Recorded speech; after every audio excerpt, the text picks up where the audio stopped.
place. I lost my 4 feet. And today? I was 700 pounds light because I didn't really know the weight of the tractor, and that was the first time I ever pulled her. And today. Well, let's talk about today. I put her in a 16,000 pound class. I put her in turret gear.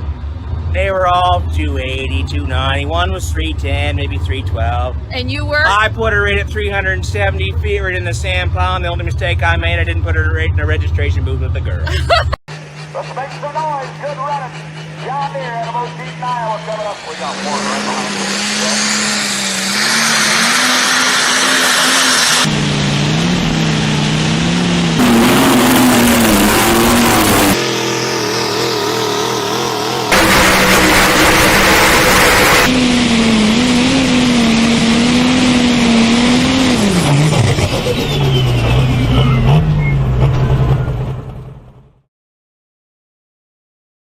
Hello, friends. Happy Monday. I need to take that overlay down. That's not real class. Well, I mean, we are going to talk about the Pullers Championship and the fan vote, but I don't need to have that overlay on the screen. It is Monday.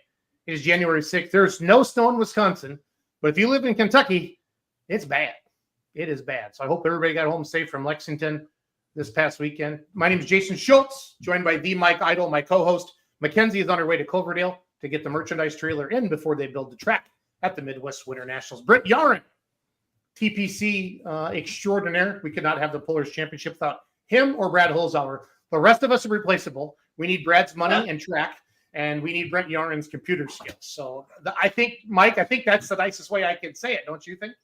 You know, the best message you can give is the truth, Jason, and I think you just gave the truth. So thank you. I'll be here all night. Not because I want to be, because I have to be. So how about that?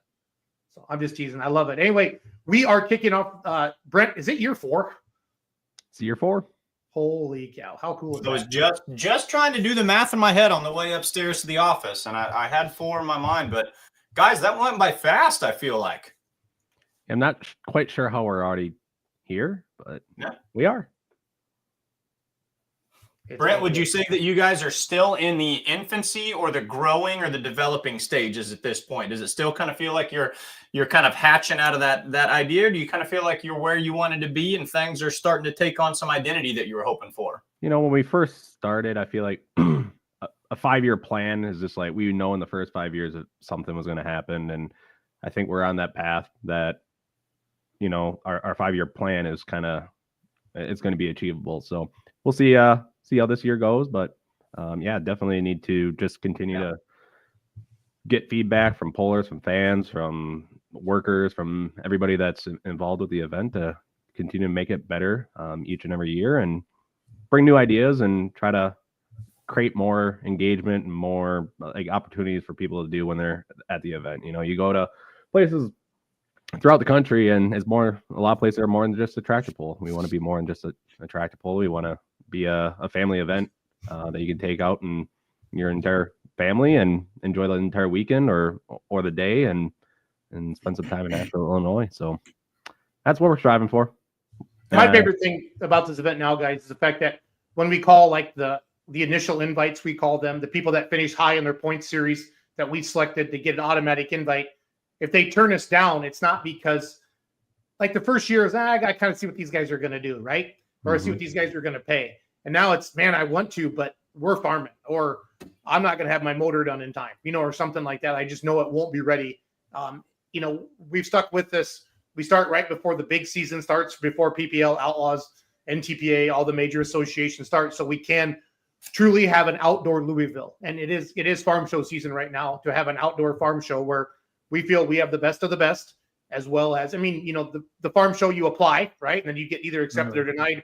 We do initial invites, and then we let the people who pay the gate, who pay the pullers, pick who they want to see in the class. And the engagement that we get from social media. And Brent, you know, us adding the 2-wheelers back this year, and the 4-wheel drives did nothing wrong. There was a great class the last couple of years.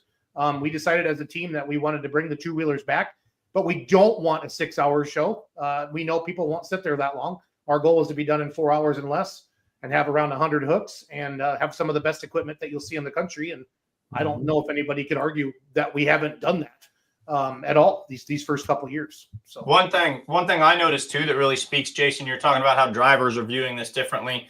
several drivers are starting to use this as what I would call like a resume pull. You know, at the end of the year when they're putting together their bids for, you know, I should be in the National Farm Machinery Show, or I should be Hooker of the Year or Puller of the Year, and here's why. A lot of people are bringing up, like, I participated at the Pullers Championship. I won the Pullers Championship. They're putting that up there in the same way that they're describing, you know, their Bowling Green rings or their director's chairs from Chapel Hill.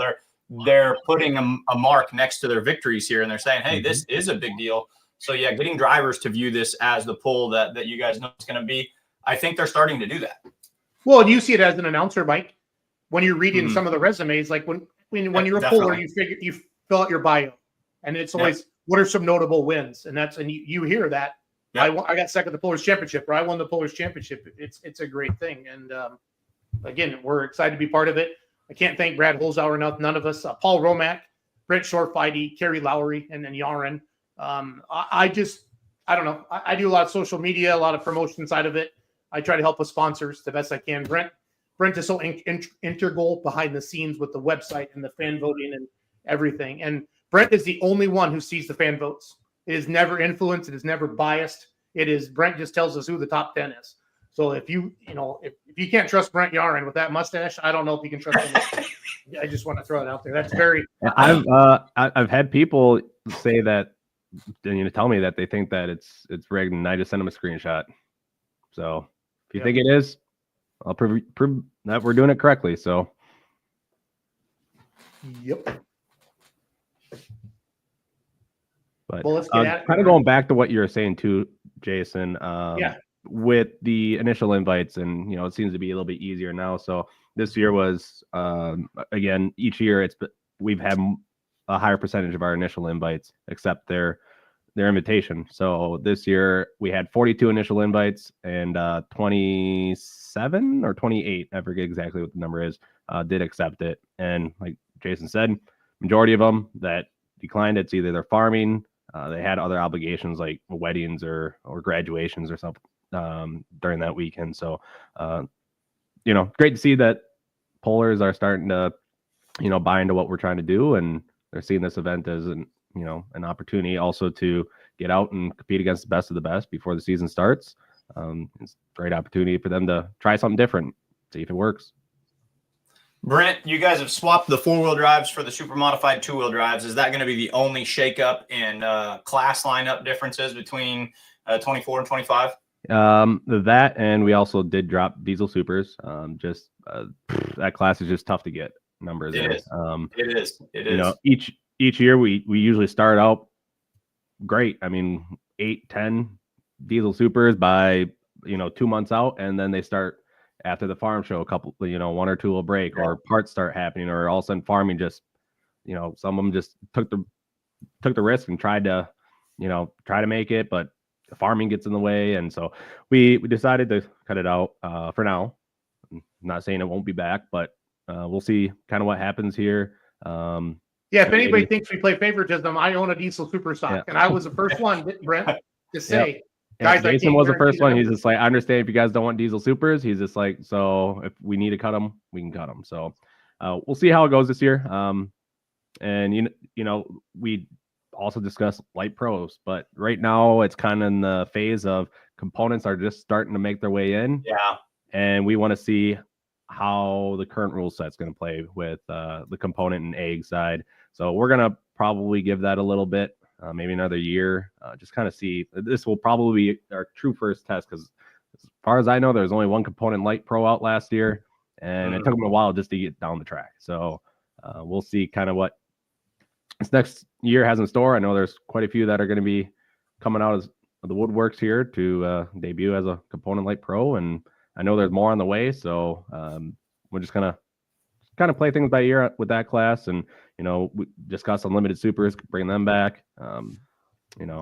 There's, I think, between national classes and like silver series, like classes between PPL, NTPA, and outlaws, there's like 15 or 16 classes that really kind of meet those standards, and wish we could have all of them. But yeah, looking for a 4-hour show around that 100 hooks is about a 4-hour show for us. And at the pace that we move, and we're going to keep it at that. So Yeah, absolutely. Which is a good pace too. You know, it was over. I think both shows were done last year between 11 and 11:30. It's like right at that 4-hour hook. It's a great event. You know, we fans, start at 6. Say what? At 10 and 10:30, we start at 6. Well, true. Yeah. Yeah. I'm ahead by an hour. I was thinking 7 to 11:30. Yeah. 6 to 10:30. So. Yep. So. But yeah, what's going on tonight? Big news tonight, right? Yeah. So shortly here, 8 o'clock, the fan vote will be starting. Hopefully, all my scheduled things actually start pushing out at that time. So everything's ready to go. Website should update at 8 o'clock. The link on the website should start working. And also we'll have a post on the Facebook page as well. So be able to find a link for that. There is right on the homepage. If you go to the website, you can find, there's a little button at the top that says fan voting, I think is what I named it. And then there's also a tab that you can go to. You can also check out the initial invites. I don't have their information filled out. Don't have pictures of them yet. And I've just been too busy and haven't got time for that. But I did go through and get all of the initial invites added today. We can go through that as well. Just kind of see who's accepted their invites. We'll be making those Facebook posts for each one of them. Kind of just highlight each one of the competitors that will be at the Polaris Championship, May 16th and 17th this year, right? Yep. Yeah. Got to start. So each year I post those dates hundreds of times, and they get stuck in your head, and then you move them next year. And the first couple months are difficult to get the old ones out. But yep, May 16th, I made a Snapchat video today, Brett. And I was like, I think it's the 16th and 17th. I know. Yeah, someone put question marks in your teleprompter on your Snapchat today, Jason. I noticed that May 16th and 17th. Yeah, like Anchorman. Put the question mark at the end. That's I would know, but I struggled a little bit there. So, yep. Well, we talk about so many polls all the time. We're going to Zellwood this weekend, January 10th and 11th, and then Mackenzie and Hope are on their way to Cloverdale. That's January 9th and 11th, and then Satsuma, Florida is February 7th and 8th, and it's just all these dates. So it's kind of fun. Brent, on the website where it has pullers that have you've reached out to your initial invites, which are the top finishers of the 3 major professional associations. Are those the only ones that we will see, or are you still waiting on some yes or no's? Those are all the ones that have committed to us. Again, things can change. Obviously, farm show, they could have some sort of major breakage. They have to back out. Are there any initial invites that haven't replied to you yet? So the deadline has passed. So if they are not on there, they are they have essentially given up their spot for fan voting. So the power at this point, based beyond what we see listed there, is up to the fans. Now, will your fan list, this is what blows me away, Brent, that you do every year, compiling the list of potential candidates that you can vote for. Is that going to be, is the list ready to go? And is it reflective of ones that are willing to pull, ones that are not willing to pull? So the list that is on the first round of fan voting is a list of every competitor I could possibly find that has competed in the last year or two. From there, so after the first round of fan voting is done, we will go through and we'll take the top 20. We reach out to every single one of them and say, will you accept an invite if you get voted in through round 2? If they say no, we move on to puller number 21. And we keep moving down that list until we fill out 20 spots. If we go through that entire list and there's only 17 of them, it's going to be a round of 17 instead of the top one. And how many, what is the cutoff number for total entries per class? So it's however many we need to fill the class. So but what's a full class is what I'm trying to ask. Full class is going to be 10. So we'll say 2-wheel drives. We have 6 initial invites. So we have 4 more spots. There's 269 2-wheel drives on there. I was going to say, that's some major fan voting. That's going to be huge. So actually, you take out the 7 initial invites because they will not be on that list. So if they turn down their initial invite, they are not on the fan voting. So there's actually then 262 2-wheel drives competing for 4 spots. So, and I love doing this. This is like a side quest that I have every year when we have this chit chat. So that you're basically saying, to the best of Brent Yarn's knowledge, there are 269 super modified 2-wheel drive trucks that pull competitively in the United States and Canada. Correct. That I could find. Right. A couple of them had some questions about on whether I didn't know if maybe it's sold and it's under a new name I don't know about. I just put it on the list. We'll reach out if we need to, if it gets to that point, and they'll tell us, oh, it's sold. Okay, well, then I know. But so there's only a handful of them like that. And then there's been a couple that I know are still in the stable, but they just didn't pull this last year. They're still on the list. Again, if they get voted in, they say that they're not going to be out, and we'll just move on to the next one. So fans can start voting at 8:00 tonight. Yep. How there's that good old adage of getting to the polls, vote early, vote often. How often can fans vote? Walk everyone through that process if they're not familiar with it. Explain that again. I was reading a comment. Sorry. You're fine. How many times, if I want to vote, if I want to go on there, register my email, how many times can I vote per day or per week? Okay. Yep. So you can vote once a day. And voting is open until 11:59 p.m. on January 19th, which is a Sunday. So essentially not this coming Sunday, but the following Sunday. So roughly 13, you can vote for 13 total days. Or 14 because you still have a couple hours left today. And then from there, like I said, it's once per person, multiple people in the family. It's not restricted to an IP or anything like that. So you can go ahead and vote. And then, like I said, so say two-wheel drives, you can vote up to 4 because that's how many spots we have. I'm trying to think. Mini rods, I think we need 5 or 6. So you can vote for 5 or 6, however many it is. And so, yeah, they'll be for 7 total classes it's our classes that are not promoter's choice. So we have 10 total classes. 3 of them are promoter's choice. So the 85 Limited Pros, the modified tractors, and the super semis are all promoter's choice classes. So we just reach out to those. 85s, obviously, just the area is very well known for the 85 Limited Pro stock. So we just bring them in for the local fan base that really follows them. And then mods and semis are just, the numbers are limited. So we just reach out and try to get a class of them. But yeah, the rest of the 7 classes, you'll be able to vote who you want to see, and pretty straightforward. I saw the comment I was reading when I got distracted is that one right there. How you get on the fan vote.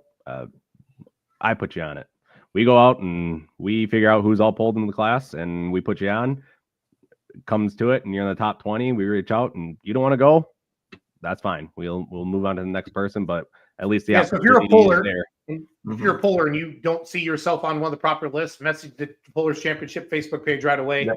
And I think the first year Brent might have missed a couple, but I think he's got it pretty much dialed in now. Brent's got a whole collab. Who all helped you with all these names? So pretty much for the most part, I mean, I go out, but then I'll send it to a couple of them is Shane Hunt and Wyatt Schulte. Those two are very deep into the pulling world. They like to stay on top of those, vehicles with changing hands and, different things like that. So I'll reach out to them if I don't know. And if they don't know, they'll reach out to people for me that will know. So do appreciate them for, taking that time to, help out with trying to figure out, some of these vehicles, and they've changed hands and whatnot. So that's where if you're a puller, you don't see your name on the list, just let us know. I mean, there's builds that are happening every year. If you got a new vehicle, let us know. We'll put it on there. But yeah, just let us know. There's some people that jump classes as well. If you're a pro stock, a 5.0 pro stock, and you would be willing to put on a bigger charger, let us know. We'll put you on the list. If you're a 3.6 truck and you want to put on a bigger charger, run the super stock diesel truck class, let us know. We'll put you on the list. But if you haven't ran it in the past, you will not be on there.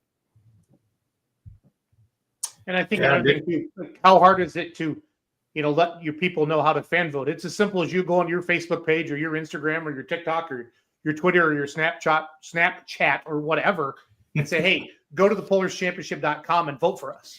Okay. Now you want to be strategic about it too.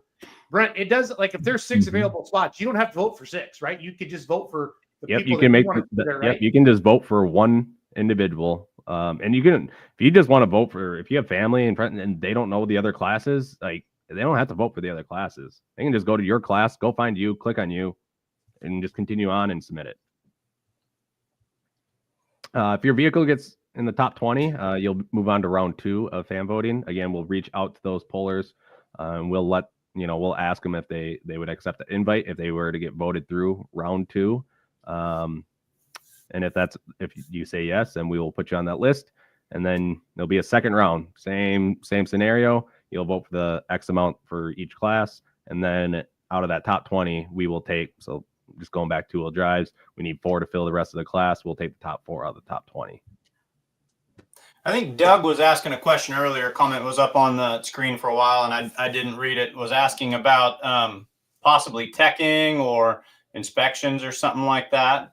Yeah. So this year we sent a bid packet out to the NTPA, the Outlaws, and PPL, and we said this is what we want, and what can you do? And so it was sealed bids. Again, I didn't see them at all. They went directly to Brad Holzhauer himself, and I think Carrie. They went through them, and they check insurance and like that. And then PPL won the bid again this year. So again, it's not a PPL poll, but it is PPL sanctioning, or how do we say that, Brent? They're going to tech it, and they're going to flag it. So they oversee the event for us.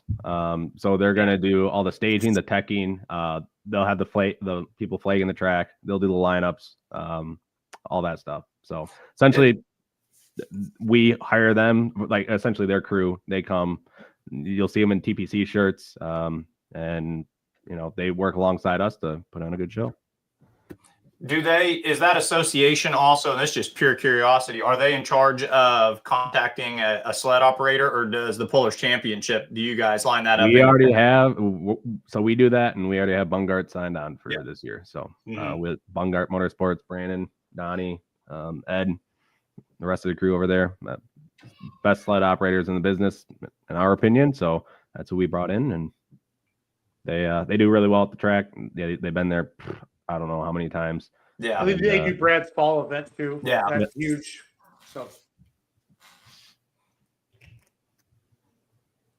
So at 8:00 tonight, in 5 minutes, we can go on here. It's fun because not only are you voting, but you can peruse for all you data analysts in the tractor pulling world who are like, how many vehicles are out there, and who has what and what's in the works. A lot of different ways to vote too, as both Brent and Jason have said tonight. You don't have to. This is a mistake I made my first year voting. You're not required to vote for all 4 spots. If I want to go on there and just vote for my buddy, just vote for my buddy. You're not required to vote for all classes. And I say this every year, and I'll say it again. Scroll down. Do not forget to scroll down when you vote. My first couple years, I thought the list was limited to what I could see on my screen. Scroll down. These are big lists. Make sure that you sort through them. A couple little tricks too. It is easier to vote on a computer because you can do a Control F and do a find. Yeah. So when you're looking in the list of 262 wheelers, you can do a Control F and be like, in 2-wheel drive class, okay, I want to find RJ Simon, and you can type in RJ Simon and find his vehicles. So a lot easier if you do it on a computer. If not, you just have to kind of scroll through. I think you can do it on your phone. It's just going to be a little bit more tedious, but I'm old. I like to do things on my computer, so I have never fun. Yeah. So just going through the number of entries in each class, or in the fan voting, it's about just over 160 super farms, about 185 limited pros,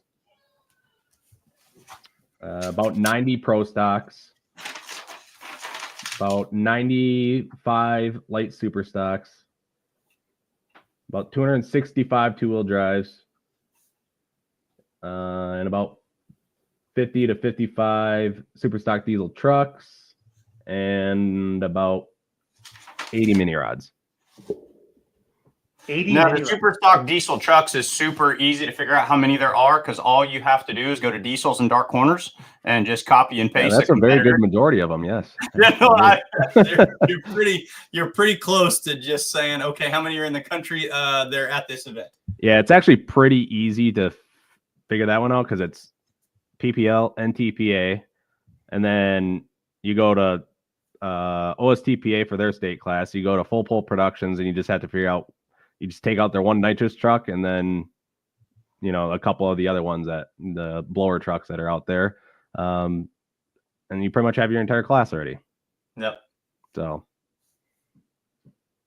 So far and away, the biggest class, national level class, as most probably would have guessed in the country, is the super modified 2-wheel drive trucks. Yeah. I don't think that would surprise me. Did you say mini rods? How many mini rods out there? So the total mini rods is 88 is what there are a couple that I haven't seen in 3 or 4 years. So I'm not sure if they're still out there. They could have parted them out. I'm not sure. But about 88 mini rods. No. Yeah. A lot of pulling. A lot of pullers out there. John Bohr wants to know if there's any West Coast pullers we need to push for here in the vote. I think we saw last year the power of social media and getting engaged on that. So, push for, who you feel is. There's some super farm pullers out in California. Yep. Some mod pullers. There's a couple two-wheel drives out there. There's technically not California, but pulls with the United Pullers, or the United States Pullers, I think is what it's called, or United Truck and Tractor Pullers, something like that. I think he's from Utah. It's Caleb Hales. He's got a super stock diesel truck. But yeah, there's quite a few super farms out in that neck of the woods. I think 5 of them are going to Clint's Pull here this week. So. Yeah, Tim Perry, Jeff Perry, Matt Crow, that bunch is going, I know. Yep. The guy that he's got the planter tractor, and he bought the walk and tall of Hildebrand's super farm, I believe, as well. So, Dylan Dirks is wondering who all accepted initial invites, or have they shown that yet? Have we posted I can go through that list here quick. So 95 limited pros. We had the 2 promoters choice, obviously, with the 618 Motorsports 4-1, and then Brent Shore fighting the Shigon 4.1. But then we had 3 accept. That's George Byer in the side piece. That is our champion from last year. And then David Novak, the Mean Farmer, and then Josh Dutton in time for one more. In Super Farms, checking out Ryan Anderson. He's our champion last year. Chuck Gutenberg, Positive Ground, Brad Woods, and Thunderstruck, and Casey Fritz in the Twisted Deer. So 6 fan vote spots there. Yep. In the Pro Stock, we have our promoter's choice of the 618 Motorsports Pro Stock, and then Chance McGrath and Last Chance 2. Late Super Stocks, our champion from last year, Brian Bowles and Alter Ego, and then Hogg's Big Temptation and Martin Daniel Over the Edge. And 2-wheel drive trucks. I saw that. So they only accepted 1, or did they only have 1 that finished high enough to qualify? They only had 1 high enough to qualify. So the other one, the Little Temptation, will be hoping to make it in on the fan vote. Correct. Yep. Okay. Yeah, when I called them, they want to bring both. And I said, well, then you need to push it on social media. Yep. And fan voting's live. I just verified the link is working, so you should see that on the website. 2-wheel drives, we have Richard Morris and the Buffalo's Chips. We have Don Nelson and Lil Whip. He was the champion in 2022, so he got an automatic bid that way. Jared Nelson and the Midnight Revenger. Chase Richardson, Suffering Sanity. John Hunt and Taz, and then Don Nelson and Whip It. That's already going to be a stacked lineup just with that right there. I mean, that one, and then with there being 265 others vying to get in, but just to try to navigate through those 7, that's worth your price of admission just to watch that class. Absolutely. Super Stock Diesel Trucks, we have John Mans and the Crazy X, Craig Dickey and the Cummins Killer 3, Jeremy Yeager and Pipe Dream, Van Hazley, Rock Hard Ram, Kent Crowder and Shy Diesel, and our champion from last year was Eric Stacy and Smoking HD. So he'll be back. And mini rods, so this should be our last class. We have both the Slaw Tractors, Have No Mercy, Show No Mercy. Our champion from last year, Grant Theobald and the Little Wicked. And making his debut in Nashville, Illinois, will be Ken Benny and the Funny Little Farmall. Yeah. Which Ken's one of those awesome ones. Not only is he going to be incredibly tough to beat, you're going to put butts in seats just knowing that he's there. He's kind of like the original Bigfoot monster truck. When you can guarantee that Ken Benny is going to be somewhere, fans show up just because they want an opportunity to see that. I'm not supposed to play favorites, but please vote Esden Lane's light super in for the diesels. That'd be neat. I just want to throw that out there. I know Brent told me to always keep it above board, but I'm going to break the rule, and I really want that tractor there. I think the whole world is it Diggin' Light? What do they call it? Diggin' Fever. Diggin' Fever. Yep. So. Yep. Finally be done. Scroll down through the time. So, but yeah, we'll start making those posts for all those initial invites that did accept throughout the bamboo portion of it. We're going to move on to our. We're going to talk to the Florida Zellwood guys that they're waiting in backstage. Will you come back on at 9:00 and just kind of update us on how it's gone the first hour, and then we have a little more time then. I got some promoters scheduled, and I don't want to take away from them either. Not a problem. Just put me backstage and I'll come back. I'll just leave it up. I'll do that. Thanks, buddy. See you at 9. Everybody, head over to pullerschampionship.com. Vote for your favorite pullers. If you are a puller, last year we paid $5,000 to win. Last place got their $500 back plus another $1,000. So when you do the math on that and you get national exposure, I got something pretty excited to tell Brent, but I can't say it on air. I got a really, really good email today from a national TV. I can't freaking believe it. So I can't believe I haven't told him yet, but I was on a conference call for 4 hours today. So guys, we're trying to grow the sport. This will be live streamed as well. Every dollar from the live stream and the gate and every dollar above our fixed cost from sponsorship goes back to the pullers. Nobody's making money on this. The pullers deserve it. That's why it's called the Pullers Championship. So go vote, share it around. Even if you're just a fan, please share it on your social media, May 16th and 17th. We're going to move to Zellwood, Florida right now to talk to John and Brandon. Brent will be back in 1 hour. Thanks, Brent. Michael, cool stuff. I've got goosebumps. You left one heck of a teaser right there, and that's just such a fun event. I honest to God forgot it until the Puller Championship for me signifies the kickoff. It's the Daytona 500 of outdoor pulling season. And man, I'm drowning in snow right now, and you're making me feel like May's right around the corner. It can't get here soon enough. You have snow? Bunches of snow. Bushels. Do you guys have school tomorrow? Huh? Do you have school tomorrow? We'll wait and see. Okay. Well, if you don't, give me a call. I got something for you to do. So okay. Especially if you're trapped in the house. All right. Let's go. High of 69 on Friday and a high of 67 on Saturday. Doug Borth, Chandler Pickler, Bert Forbes, Dan Mayer, and myself will be in Zellwood, Florida. I'm going to play their promo commercial. We're going to bring John and Brandon on. It's a big week for them. The Zellwood Super Bowl. They have 4 or 5 events throughout the year. Our team's been involved helping promote this, and we're very, very proud of the Zellwood facility and what they offer to the fans in Zellwood.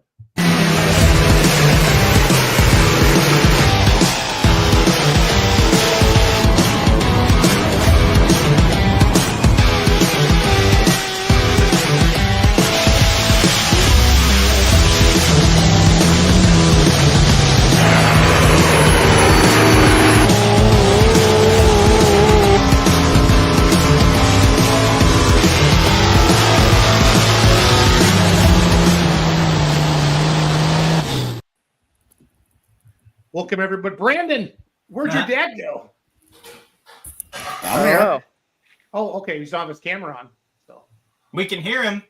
We just can't see him. We can see some amazing glow lights, though. Some green lights under the Oliver. That's pretty slick looking. Yeah, I just got done with that the other day, actually. That's kind of Christmas tree looking, Brandon. I like it. Kind of looks like a Christmas tree, buddy, from here. Yeah, green and red. It's exciting. It is Zellwood Super Bowl week. We are pumped up. We have tickets, fair, and aeroplane this Thursday. We will be working with Full Pull as well, bringing Dan Mayer down to do some announcing. He's kind of a big deal. It's going to be exciting. We're going to have some Full Pull coverage on the Full Pull Facebook page and Full Pull YouTube for those of you that can't make it. But it's going to be a great week. We're super excited. John, talk to us. What are the final things we need to let pullers and fans know this week? So, just come down, have a good time. Got a couple more calls today, or another call today on a semi that's coming out of Michigan. Cool. So that's going to be about 5 of them right now. Love it. So Talk about the weather. Love it. Love it. Love it. Are the semis coming down? Are they going to be the multi-charger super semis, or are they the pro stock semis with the single charger on them? Single charger pro stocks, Sure. Yep. 4-1s. Yep. That's a popular class that we're trying to grow even more of here in the western half of the Midwest. And boy, those things put on an awesome show. Yeah, they're good running trucks. Yeah, no doubt about it. So what is the final week of preparations look like? What is left on the to-do list? What are you mulling over? What are you keeping your fingers crossed about?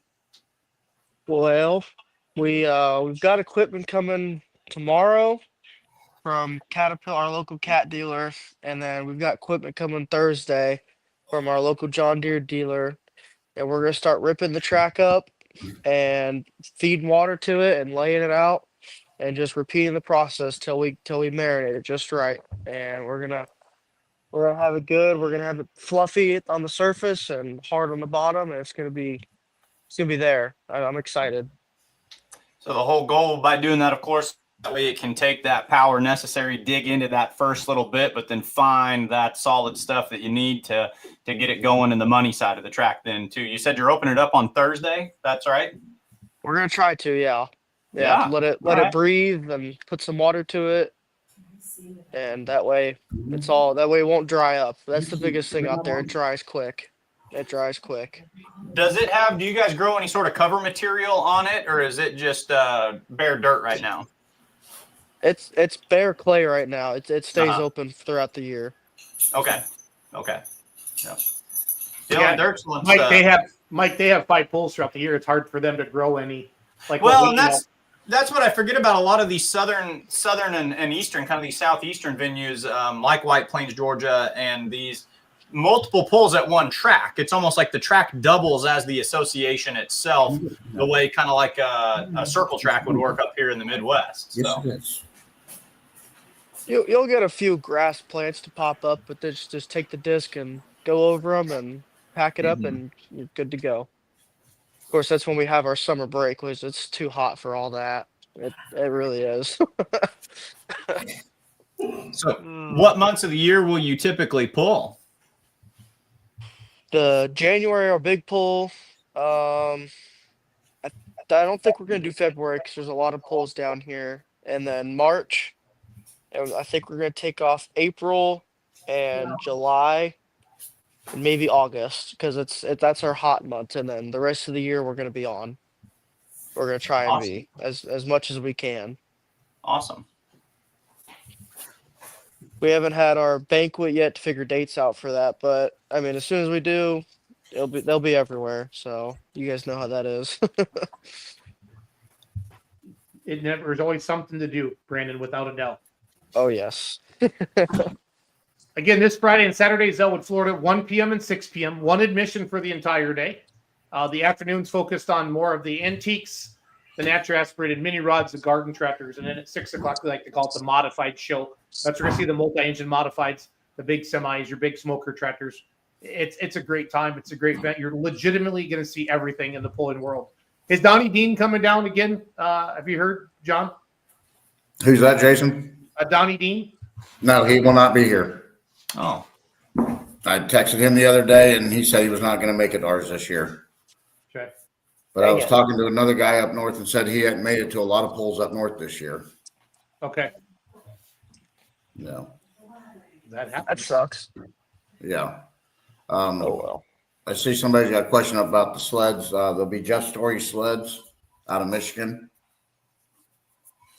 They'll be the sleds that we'll have this year. And those Great guy. He popped those from Dan Near Pass, right? Yes. Yeah. So those are sleds we've always had, right, John? Yeah, the big sled's a little bit different than Dan's old one. Okay. They brought down one of their other sleds, Okay. but it's still the same thing. Cool. The mini rod sled is the same as what it was as when Okay. Dan had it. Gotcha. Did they throw a second axle under that, Brandon? Do you know? I know they talked about it. I was just about to say, I remember they talked about it, but I'm not sure if they did or not. I do not know. Okay. Just curious about that. Yes. Do you know what semi's coming down from Michigan, John? Somebody's asking. I know Tim Camp is coming down, and he's bringing somebody with him. And then the guy that called me tonight, I'm not sure what his name is. I couldn't remember. Sure. I know what it's like the week of event, John. There's a lot of stuff going on. So, What are some names from up north in the Midwest pulling in various classes that people from around my neck of the woods would recognize and maybe get some eyeballs on it? And then the follow-up to that, who are some pullers from Florida that those of us from the Midwest, we don't really see all that often, that we should keep our eyes on as some strong hitting competitors that you're going to have this weekend? They pull a lot from the north, like the southeast, like up the coastline. Mike, not as much from the Midwest. A few guys come down, but I really feel like the majority of the pullers are from that Ohio River Valley to the east. Okay. Like the Carolinas, they've had all the way up until Maryland and New York in the past. I think the weather, we're getting horrible weather out there. I believe they're getting blizzard type conditions out there right now. So we'll see how that affects those guys. So, what time do the naturally aspirated DOT tires run both days? Have 6 trucks coming from my area coming down to throw down. Oh, cool. That's probably the boys out of Indiana. They'll be running at the 6 o'clock show. Okay, cool. There's supposed to be a bunch of them coming. Go ahead, I know in Brandon. certain classes, our Florida trucks, we've got some heavy hitters, that's for sure. Yeah. We've got a bunch of DOT trucks, 2-wheel drive trucks, a couple of them. We got a couple pro stock 2-wheel drive trucks down here too, and we've got a bunch of heavy hitter mini rods too. There's a bunch of people down here that are within a pretty good standing at the end of the night with all the people that come down for the big pull. So if I was watching your event for the first time and I was a brand new fan and you needed to kind of point out there and say, hey, here's 1 or 2 drivers that hook with us very frequently. Keep an eye on them because they're going to be in the top of the order night in, night out. Who are some drivers or names of vehicles that you would point out to me if I was coming for the first time? Well, definitely the Underglow City here. I love what you just did. He turns around, he says, hey man, look no further. It's sitting right here, y'all. Right there. Yeah. That's the best answer you could have given. Oh yeah. No, we got the big one in the back. I don't want to waste the fuel, but definitely we've got a bunch of mini rod drivers. David Dixon, he's a local guy. Dale Runkey, he's a great driver, great tractor. And we've got our mini rod drivers, and then we've got our 2-wheel drive trucks. We got Matt Woods, the boss man. I don't know if he'll be there or not. I'm not sure. I haven't talked to him in a little while. We've got Hogwaller Jr., Dustin, one of our drivers for that truck. That truck is set very good for that class. So I'm excited to see how he stands at the end of the night in that class. Who's got that really pretty black one in that class? It's just Boss black. man, Matt Woods. Okay. Are you talking about the Chevy that's in the video? I think so. I don't remember, John. I'm sorry. It's the bow tie. That's Wayne out of Ohio. Okay. That was Wayne his Baldwin. truck he brought, his small block he brought last year. He's bringing his big block back this year. Yep, you're right. Yeah, perfect. No, that's exactly kind of the inside scoop I was wanting to get. So that's always kind of fun when you're putting eyeballs on an event for the first time or some new fans that can kind of look out and kind of just get a jump start to the narrative and know where they might need to be watching and whatnot.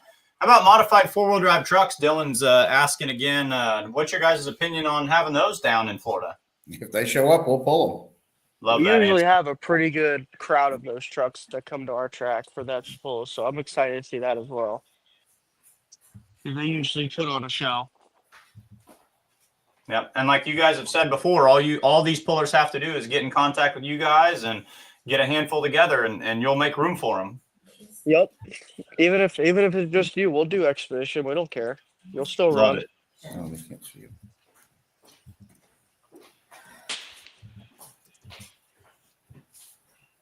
I'm So just the looking tracks- at it. Mike, give me a second. Sorry. No, you're fine. The track's getting prepped on Thursday. We've kind of got our list of who we're looking after, and we know where they're coming from. What do you enjoy most? Being a promoter, I hear a lot of guys talk about the work and it's very taxing. But what are some of the just absolute fun aspects of putting on something this size every year? I think the best part of it is looking at the spectator side and seeing it full. I love that because Yep. there's a crowd of people and we're putting on a good show to keep them there, in my opinion. Just the amount if there's a good bit of fans, then we're doing a good show, in my opinion. Yeah, There seeing wouldn't a be good any crowd. fans. seeing a good interactive audience too that you can tell is having a good time, knowing that the reason you do it's kind of coming together. John, what's your favorite part about putting on the big pull in Zellwood every year? Getting to watch everything run down the track. Yeah. You're on the track working, it's hard to see it, so you're kind of really rely on watching videos after the pull's over with to get to see some of the stuff that you only get to see for 100 feet. Because I'm usually at the 100-foot mark flagging. Sure. John legitimately does everything. He walked 72 miles in this weekend. I guarantee it. So I wouldn't doubt it. We're hoping for no flag accidents this pull. Hey, sometimes when you back up, you got to move your feet a little quicker. Well, is that why he's at the 100-foot flagman now? So that way he doesn't have to chase anybody down. I would never mess with John AC. I would. He's earned my respect with all that stuff. So.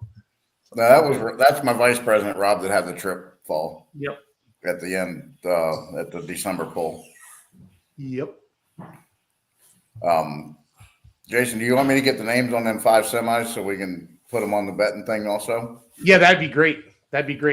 We will have betting at fullpullpicks.com for Zellwood this weekend. So go ahead and give me that. We'll work on that tomorrow.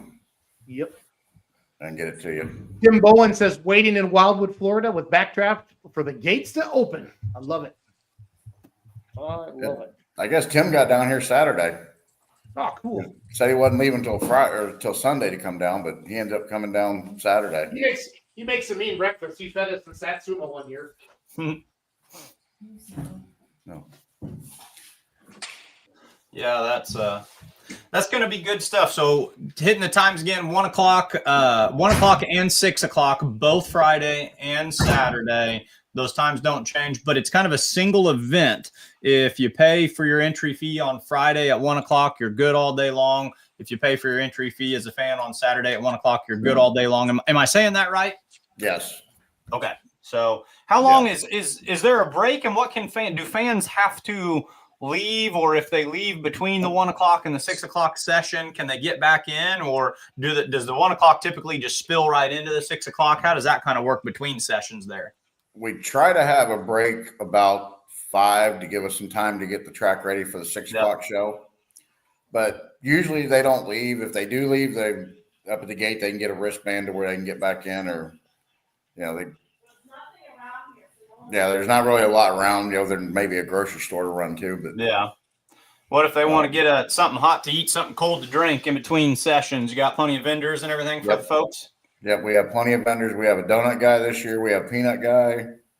We have Mexican food. Our Mountdoor FFA is doing hamburgers, hot dogs, French fries, and we have a barbecue guy. Yeah, so you're not hurting on anything. So basically, the message to the fans is get here at 1 o'clock and just stay and enjoy 2 awesome days of pulling, because everything's taken care of. Yep. Perfect.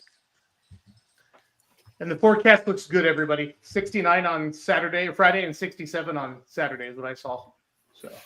Yeah, just looked at it. It's got showing a little bit of rain for Saturday, but it's going to be Saturday morning, and it's not anything. I'm trying to pull it up right now so I can see what it says. Yeah, it's done before 1 o'clock. It's where's it at?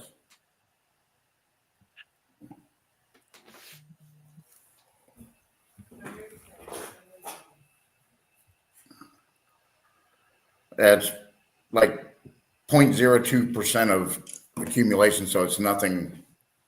That's an afternoon sprinkle for us. How far is Wildwood from where Tim is right now? Probably 45 minutes. Okay, he needs some posters to hang up at the I-75 Crone Shop in Wildwood. We got to get him some posters, John. So he just commented on here. Okay. And then don't forget about me, Bull Snot. Yeah, Terry Earls is coming down. Terry will be there. We just saw him in Lexington last weekend. Good deal. Yep. Good deal. Well, cool. Well, John Brandon, we'll see you in a couple days. And everybody, if you have any questions, just message the Florida Pullers Facebook page, and we'll get back to you right away. So, Yeah, I'm gonna post on the Facebook page for the gate, for the Puller's Gate. I'll post the address here either tonight or in the morning. Okay. I'll get that posted that way, because some of the guys are asking where the gate is for the Pullers. All right. Yeah, Scott Suckow just said 6 guys are coming from Illinois. They're leaving tomorrow. Great. So Awesome. Stuff. Good stuff. Everybody travel safe, and you will have a good time in Zellwood. I promise. I promise. So, all right, John. We'll see you Thursday, buddy. All right, bud. We'll see you guys then. Yep. See you, John. See you, Good Brandon. luck. All right. Big weekend of Yep. pulling, Florida pullers down there, and then Cloverdale. This thing called the Midwest Winter Nationals. Have you heard of it? Yeah, I'm aware of that. It's I hear it's the biggest party in the wintertime. Winter's biggest party, the biggest party indoors while snowing. What's the official motto that they claim it to be? Winter's biggest indoor party? Something. Yeah, I think that's what's on our video. I'm trying. Anywho, they have a really good time. It's a big party, and to quote Charles Posh, it's the Super Bowl of single chargers. Yes. And he's a good guy to quote. He is absolutely a good guy to quote. He's a good guy to quote. Here we go. So, did your Chiefs win or lose yesterday? I just want to what happened? We lost 38 to, well, I should say this. The Denver Broncos beat the Blue Springs, Kansas junior varsity middle school flag football team 38-0 yesterday. They were wearing the Chiefs uniforms. It was like national, like let a middle school kid play day. Okay. But no, the Denver Broncos did beat us 38. That's okay. The Bears beat my Packers, so it's okay. I watched every second of the Packers game, and I restrained myself. I did not send you a single nasty text message because I knew that you were tired and had a long drive, and I didn't want to distract you coming home from Kentucky. But no, I watched that game. We're gonna switch gears. I got some the team from What Smoking Promotions is going to join us here shortly. Absolutely. So, Cloverdale, Indiana, the home of the Midwest Winter Nationals. Somebody called it Gordydale the other day. I thought that was kind of funny. Tucker never lets me do that stuff, but I saw somebody commented on there like that. That's funny. So we'll be right back with some of the team from the What Smoking Promotions Midwest Winter Nationals in Cloverdale, Indiana, beginning this Thursday.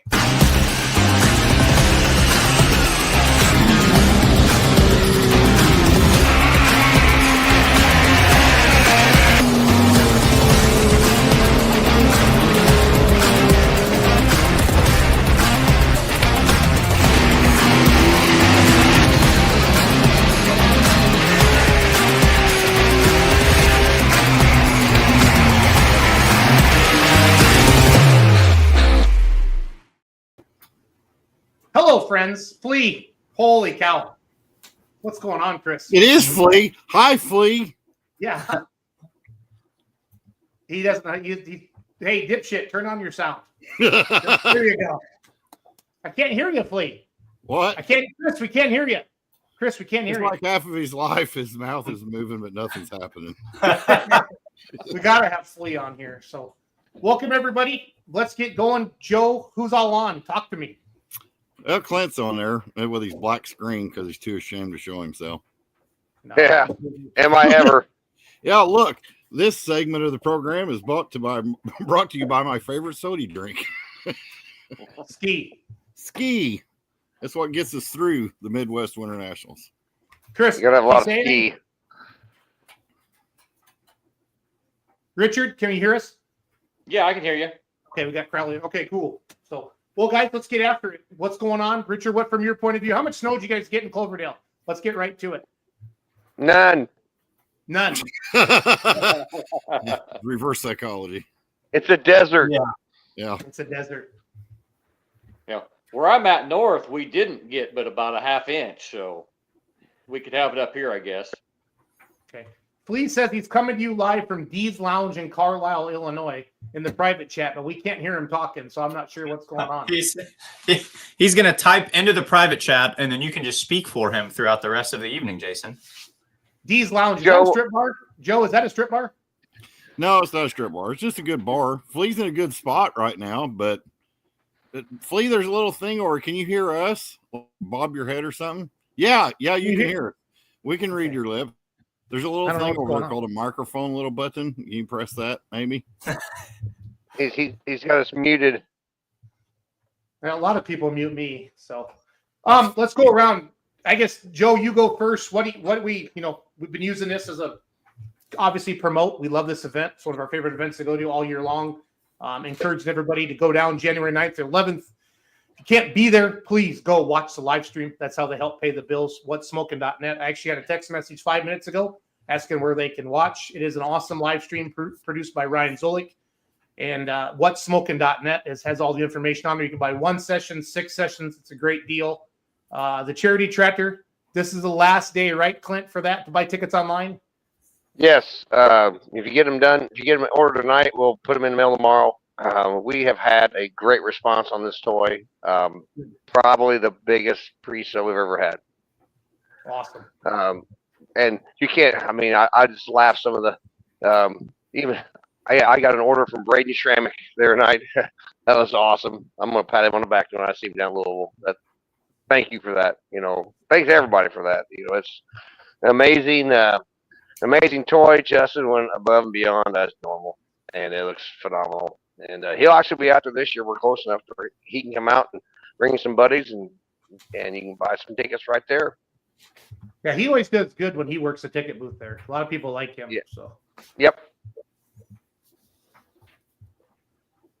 I'm bringing up a picture of the toy right now. You guys keep yakking. Give me a second here. Mackenzie's on her way down with the merchandise trailer because we got to get it in tomorrow. So I'm running solo tonight, guys. So good. Yeah, they did receive. We did receive some snow, all BS aside, and the plan is they're going to clear the parking lot tomorrow for all haulers and for the spectators as well. We got buses, of course, for the spectators. They park in the lots. We'll bus you right to the front door. So it's still can be out right now. There's no snow blowing. They're getting the interstates opened up. It's just snow. We're not used to it in Southern Illinois as much as what you guys in Iowa and Wisconsin, Minnesota are used to. You'd probably laugh at the amount of struggle we have removing snow. They used to be good at it in the 70s, and they kind of got bad at it in the 90s, but they're getting it cleaned off. All the semis will be able to get there. I-70 is a very, very traveled interstate, and you can't get this facility any closer to I-70 than we got it. You can almost see the building. So if you can get to Cloverdale and get off, you're going to make it. It's going to be good and safe. It's going to be cold, but it's the Winter Nationals, and Carl and those guys have a nice warm building. We were actually there Saturday dropping some stuff off, and Joe poked his head in there and said it was hot. And so I expect nothing but great things. Be a little bit of a challenge getting there, and I appreciate everybody who's entered and not chickened out and said, "Oh, it's too cold," whatever. But you did enter to the Winter Nationals, and more snow fell last year during our event than what we've got now. So if you went to ship last year, that's all they got down there. It won't be no big deal.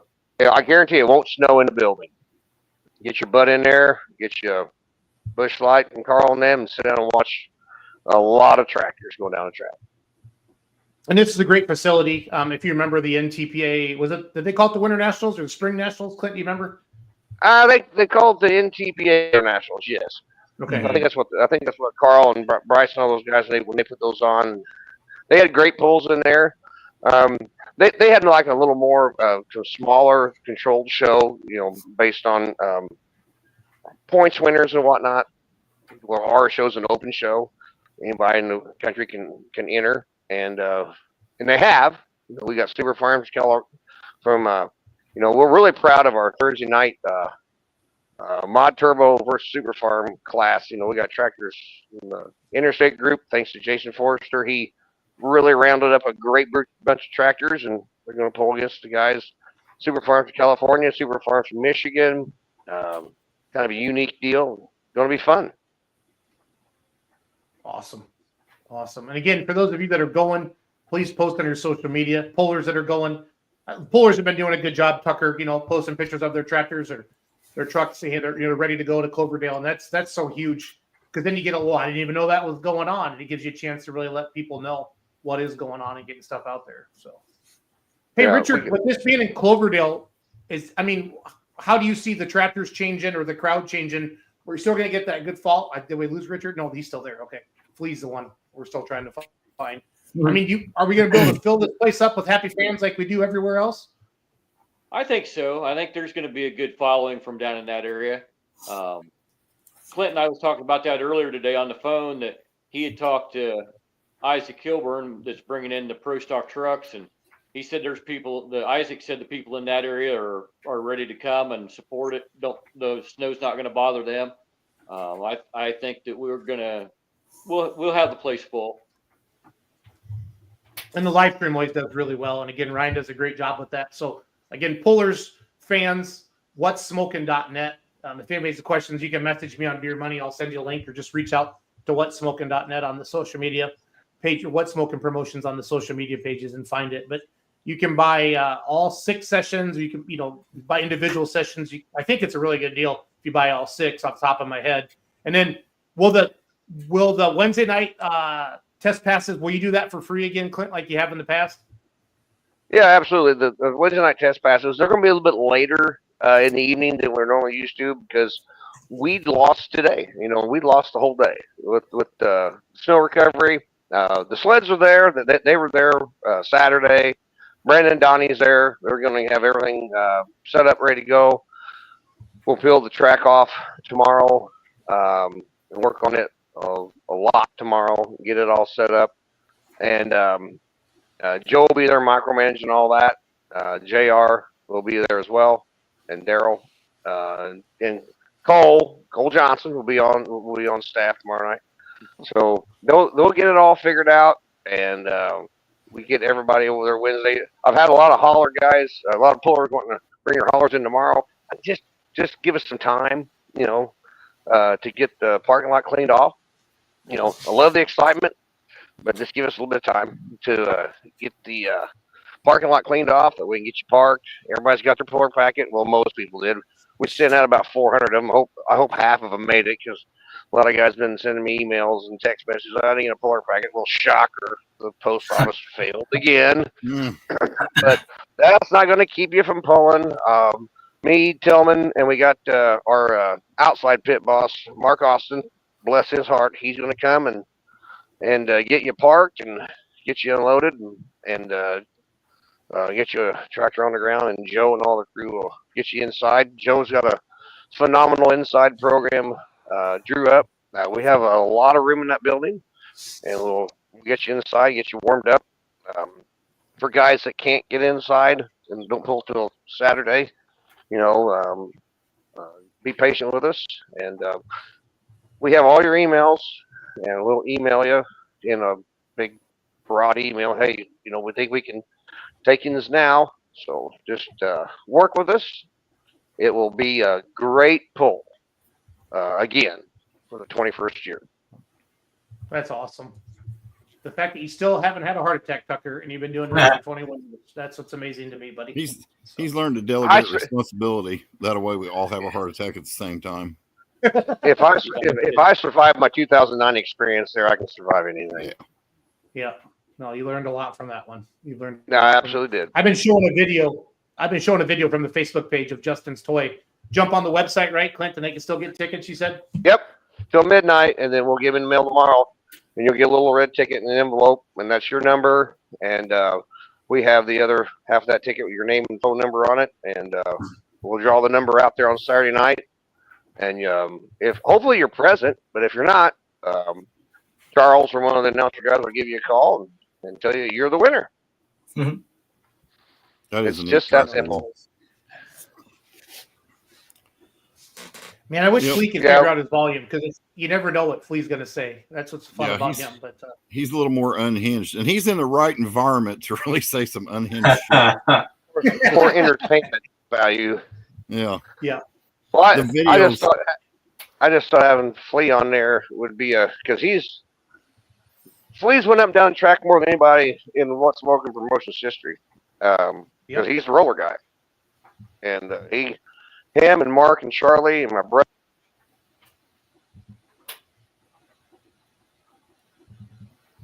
We just lost Tucker. It's just self-service. So. Yep.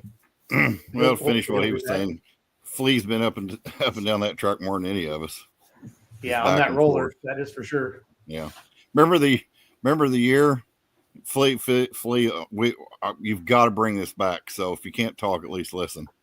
The year that he come out with the Macho Man outfit, I never laughed so hard in my entire lifetime. He played the part to a T. You did a fantastic job. Oh, he's got the cape on. He's got the cape on right now. Cape on. He's got the cape on right now, Joe. Oh, shit. God. Attaboy. Richard, being a big, I don't know, I can't remember if you're president or vice president of IPL. What does this event mean to your association individually, selfishly? We're just there to kind of help along with some stuff. And we're out on the track doing the starting line flagging area stuff. It's just something that helps get the word out about our organization and gives us a little bit more PR in the wintertime and gives Tucker a little more help within the state of Indiana to help promote it too. One of my favorite things about this event is all the different associations, Richard, that get to come together. And you know, because you pull against the same trucks and tractors all summer long, right? Like you know how they weight their vehicle, and you know if they spot it in the track, it's probably a good spot in the track. You get to really line yourself up against some other people that I've seen that tractor run on YouTube, but I've never seen it in real life. You get to see how your stuff stacks up. That's always been my favorite thing about all of this. So yeah, and it does. It brings a lot of different organizations together with classes. We have we mix the light pros and limited pros together at 9,000 pounds, which Tucker's adopted that class now too, basically with our rules. But our light pro guys get to jump in and play a little bit lighter with the rest of the light pros in the country, and that gives us a satisfaction of knowing where our little sandbox stacks up against everybody else's too. So yeah, good deal. Clint, what's the total entries you got coming this weekend? Oh Lord, it's over 400. Flea, can you hear us? Yes, can you guys hear me? Oh, there's Flea. Oh boy, are we on? Yeah, you're on. We've been on, bro. You're in there like swimwear, Flea. Oh God, I'm hiding in the corner of Dee's West End Lounge in Carlisle, Illinois, because it's so loud out there I can't hear nothing. So, yeah, I'd like to reiterate everything that was said already. Get your butts to Cloverdale, Indiana, because it's going to be amazing. It's going to be, I don't know how many people have messaged me going, what's the temp like inside there? What's the temp like inside there? I said, somewhere between 50 and 80. I said, come on, it's indoors. Bear with us. Well, you're probably not wrong, because underneath those heaters, it's 80. And if you stand by a door, it'll probably be 50, Flea. So I'm kind there of you go. There you go. Take the good with the bad. The beer's going to be cold. I can promise you that. I like it. I like it a lot. So good thing about it is the fact that there's one door going to be opening and closing. So that'll help with the whole heat situation. But when we was there Saturday, hauling stuff over there, and they was putting on a horse show. And I walked in the door and was just blown away. It was, warm as can be in there. That does make it nice, So this is not like Shipshewana. We do not have to open the doors to take tractors from one building to another. It's all connected. Yep. Beautiful. Yep. So the heat is going to remain a whole hell of a lot better than what it was up there. Yeah. Absolutely. Clint, like bleacher wise, will it be similar to like what I saw at the NTPA show a few years back? It'll be very similar. We got enough seating for right around 2,500 to 3,000. We got 6 sets on one side and 4 sets on the other. Of course, we stop the bleachers at Donnie's tube that goes outside. So Donnie's got plenty of room to maneuver his tube, make a nice swing so we don't hurt the tube all weekend because of all the passes. But yeah, it should work out really good. Joe laid the floor plan now. Are you concerned at all? Do you feel good about the smoke tube system in that building? Shouldn't have any big absolutely. ups and downs and stuff, right? Yeah, absolutely. their smoke machine is very good. Their tubes is second to none. It should be just perfect. No, that's a good feeling there. Yeah. I mute Flea when you want to talk. You got to give me a thumbs up. I muted you because it's loud in the bar. Nah. But we'll let Flea talk. Mike, you got any questions at all? I mean, I've got a question. I've got a question because I know some fans are going to be curious about this, and I'm still learning a ton about this. But Jason, you know, social media is a big part of what we do. And today I saw a video floating around it. I think it might have been one that we even posted that a tractor was doing a cold start warming up and said they were getting ready to go to Cloverdale, getting everything, you know, fired and ready to go. But it looked to me at face value like that was Tim Kane's Red Gambler. And I was looking on the sheets there. 5.0 Pro Stocks are the biggest Pro Stocks that are going to be in Cloverdale, right? Correct. So, I mean, do we know was that Red Gambler? Are they making an exhibition pass? Am I way off here? Or Red Gambler's got a 5.0 on. He's going to put a 5.0 on it. Yep, he's got a 5.0 on it, and he's coming to pull. Wow, so he's going to run a setup just like his son Chris Kane typically does on the not the Red Gambler, but the Aces Wild or whatever. Aces Wild. Yep. So he's actually going to put a different setup and come pull. So fans who latch on to interesting little narratives like that, there you go. You're going to see Tim Kane with a 5.0 setup pulling at Cloverdale. So very intriguing. Yes, sir. Yeah, that'll be fun. It'll be fun to get Mark Lawyer and Tim Kane, Chris Kane, all those guys in there. Put on a good show for you guys on Saturday night. We got a really good 5.0 class. I think about 13 tractors entered. Really happy with it. Yeah, the 5.0 class I've been saying for a while now. I feel like that is one of the classes of the future. I think that's a direction pulling is heading. So I'm looking forward to that. What's your biggest overall class? You said you had almost 400 hooks. Can you pick one out right now that you're like, oh, that one's got buku crazy entries? Oh, the hot farms. I think we average. We got four flights of them. I think they average 14 a flight. Yeah, the hot farms by far is the big spot. How many hot farms will be able to qualify for the Saturday finals? Each flight gets top 3. Then we have 12 in the finals on Saturday. Okay, perfect. So. Yeah, so a lot of fun, interesting narratives. I've seen pullers from this area, some 3.0 diesel trucks getting ready to head out there. Things are going to be rocking and rolling. I've got the website pulled up right here. It's super easy website, fans. Live streaming at What's Smokin' live stream. Just whatsmokin.net is where you're going to access that. Highly encourage any fans to look into that this upcoming weekend. And I'm putting it in the comments right now for everybody, as well as if you want to get tickets still for the toy yeah. as well. That'd be pretty awesome. This event brings a lot of money to local people too. It's good stuff. So, yep. There's a lot of good. Me and Clint was driving around Saturday. Clint, Joe, what's that, Joe? I said me and Clint was driving around Saturday, and there's a good restaurant just right down the road. But what's real neat about there's a lot of places to eat. Chicago's Pizza there, and there's a restaurant at the truck stop, and there's a Mexican restaurant if you're brave. McDonald's. There's a McDonald's. Yeah. So, and there's Subway. So, I mean, there's fast food too. So, and that's just out there by the interstate. That's not going down to inside Cloverdale, So, there's a lot of good amenities around there for the women folk that's going to be there. Terre Haute's only 35 miles to the west. So, this is only 40 minutes the other way. So, if you want to go get froggy and spend money and all that stuff, you can. There's plenty of stuff to do. So everything's real close. We're not out in the middle of absolutely nowhere.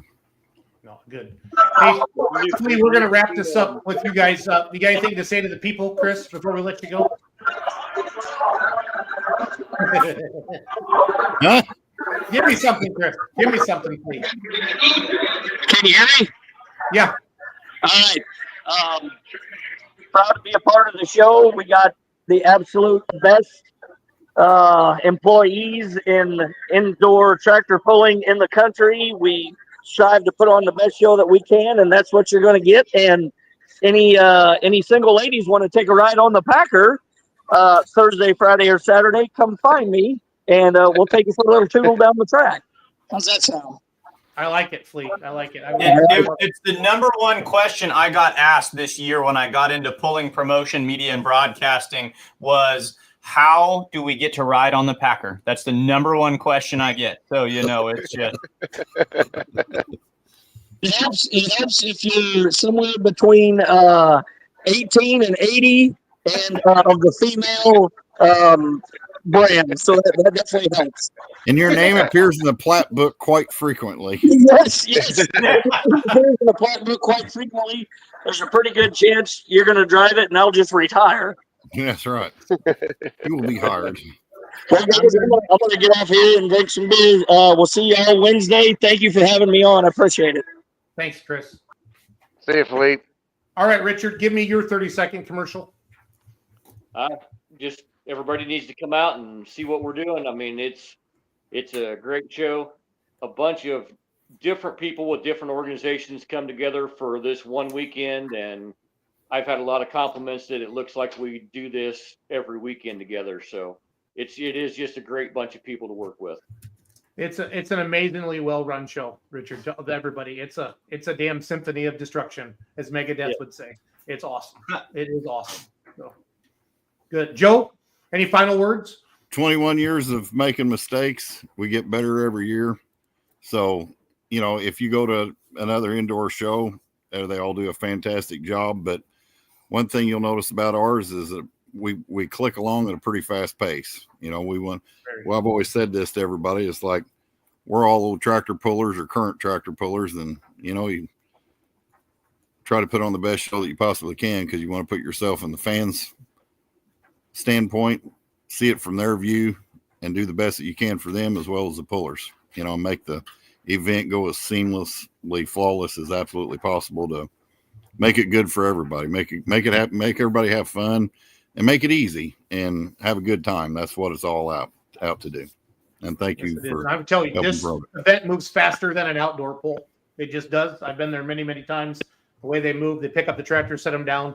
Nobody's getting backed in crooked and having to get pulled out again. It's bang, bang. Thank you, ma'am. So rock and roll. I've advocated for a long time that's how the outdoor puller should do it. At this point in pulling, just have a vehicle, just back them in there for it. It's faster. It legitimately is. It's awesome. It's awesome. Tucker, any parting words, sir? No. I had a lot of questions today about our tickets available at the door. Yes. You can buy them online. Go up to the day of the event and, print your ticket off, put it on your phone. The girls will take care of you as soon as you get in the door. The parking lot for the spectators will be to the east and up on the hill. Buses will bring you right to the front door. We get that handled. It's going to be cold, but if you manage it correctly, you won't be out in the cold hard at all. You can buy a pit pass at the door and be able to walk around in the facility. That also is your way not to have to go back outside in between sessions. So if you buy the pit pass for all day, you're in the building all day. And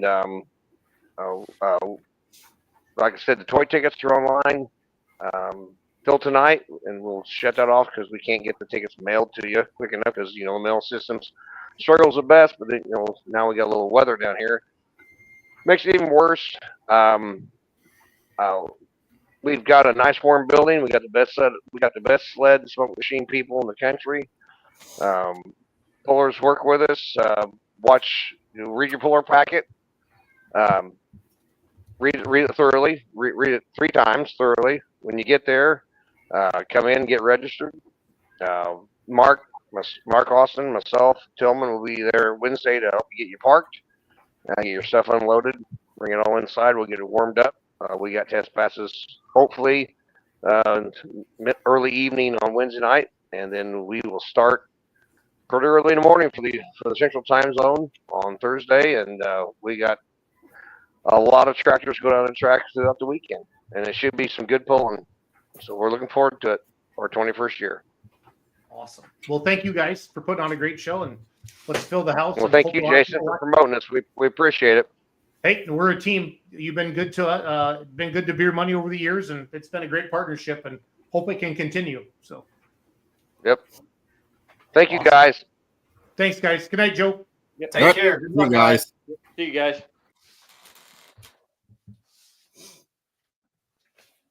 Hey, do you recognize that guy?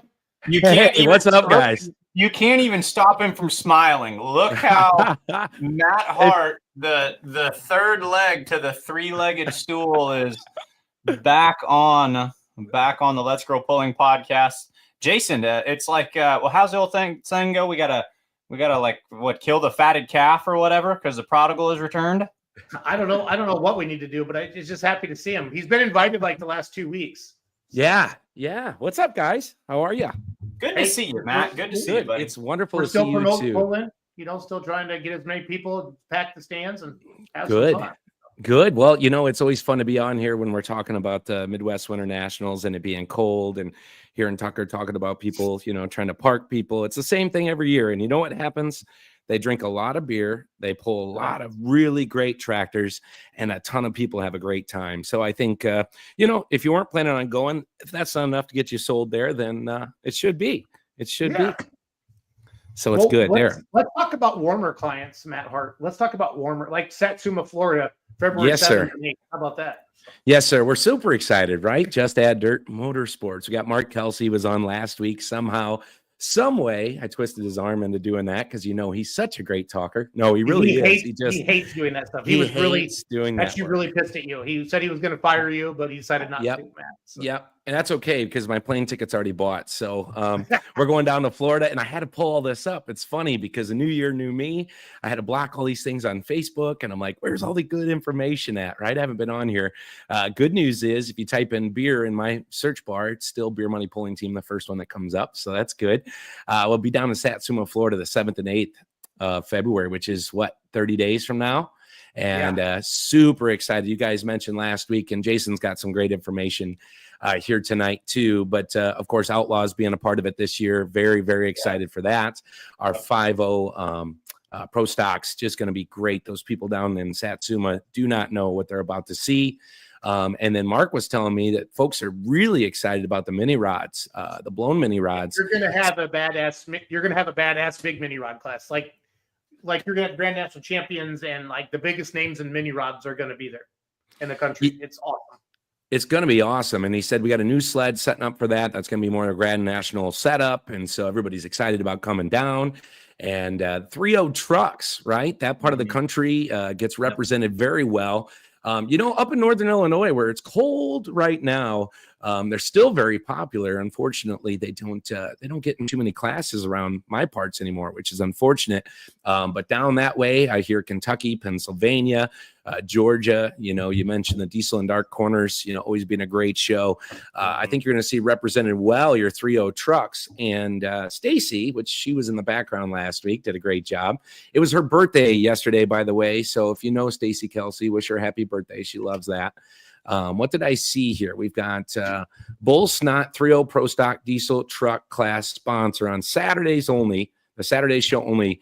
We're going to have first place winner of the class will receive an additional pay of $500 on top of the original first place purse. So we're dragging some people out that way. Bull Snot wanted to sponsor that and give an extra $500 winner take all on Saturday night for the 3-0 truck class. So that's exciting. I had to stop for a second, take a breath. I'll tell you guys. I want to let me talk for a second, Matt. Yeah. Please do. First of all, it's great to hear your voice again. I think you're one of the hidden gems out there. Charles Post is no longer hidden. He's been hired as the NTPA touring announcer now for Grand National.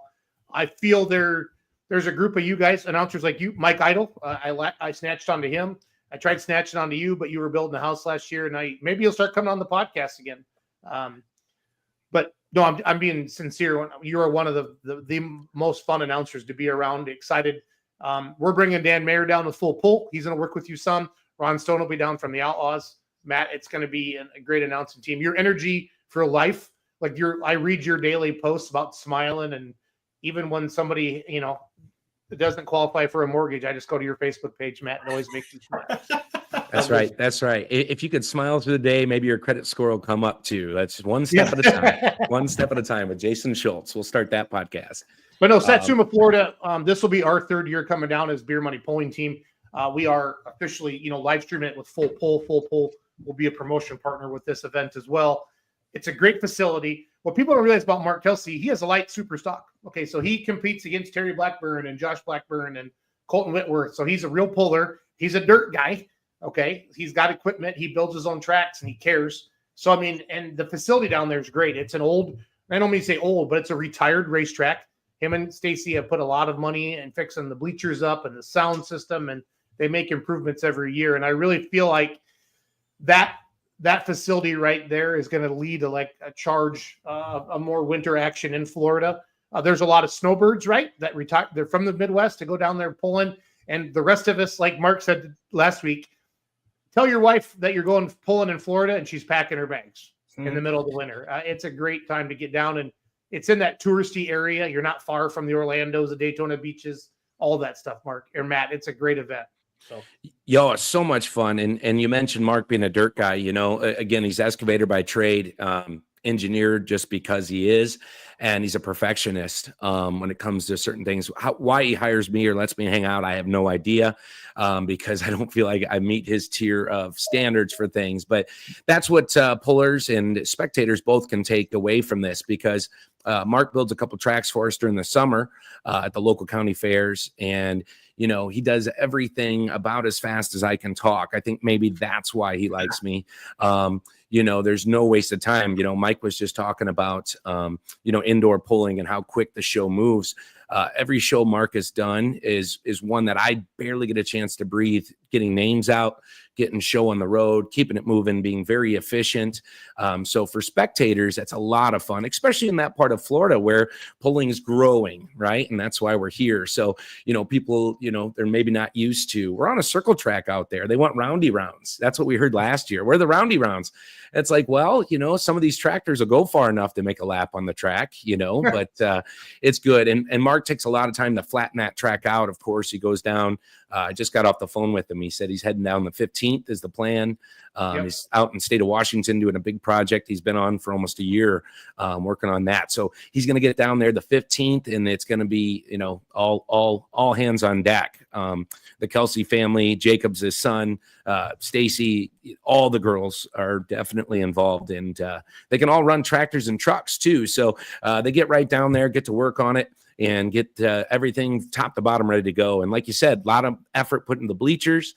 One thing we want to state too, if pullers are coming, they think, oh man, what's getting in and out of there like? It's actually great. They've got 50 acres about, it might be 40, it might be 60, but plenty of room for everybody to bring their campers, their RVs, tents. You guys were out in the campers last year. If you ever got any sleep, it didn't feel like we did, because you were working on your live stream last year, and we got it going good and better as it went, right? First day stuff. It's like we say about credit scores, you can only get better. We retired beermoneypulling.tv, and I let the domain expire, and we are officially Full Pull Live, and we actually know what we're doing now, Matt. But it's all nice. Good. It's all good. Yeah, well, got to rub some dirt on it, and that kind of goes right with it. So, push folks, the right button. I mean, it's not really. We're a little embarrassed how easy it was, but we were testing some new equipment, so it's all good. Yeah. Well, that was my trauma before I got here. So, Mike, I can relate to that. So, yeah, we want to encourage folks, as you said, it's Mark said, it's easy to get pullers down there because the wife and kids, they can go see Mickey Mouse, which is only about 50 minutes away if you go fast enough, about an hour if you do the speed limit. That's always a good idea. And then, Daytona Beach is only an hour away. I went with the family last year, and we took the kids to the arcade. So there was a lot of pulling families there. There's some great watering holes and great food and spots right there between Palatka and Satsuma. So if people are looking for places to stay, Palatka's got some great hotels, ones that'll give them accommodations that are within 10 minutes of the pulling track.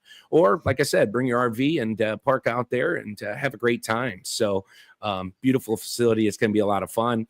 Again, excited about the 5.0 Pro Stocks, which I forgot to mention. Let me look here. Also, Blackburn, you mentioned them. Racing Components, of course. Yep. Will be sponsoring the light super stock class. So there's going to be some extra dough out there for them too. So we wanted to thank them. We got blown and natural aspirated mini rods. And I'm telling you, the blown class is going to be the who's who, the big names. I promise you that, fans.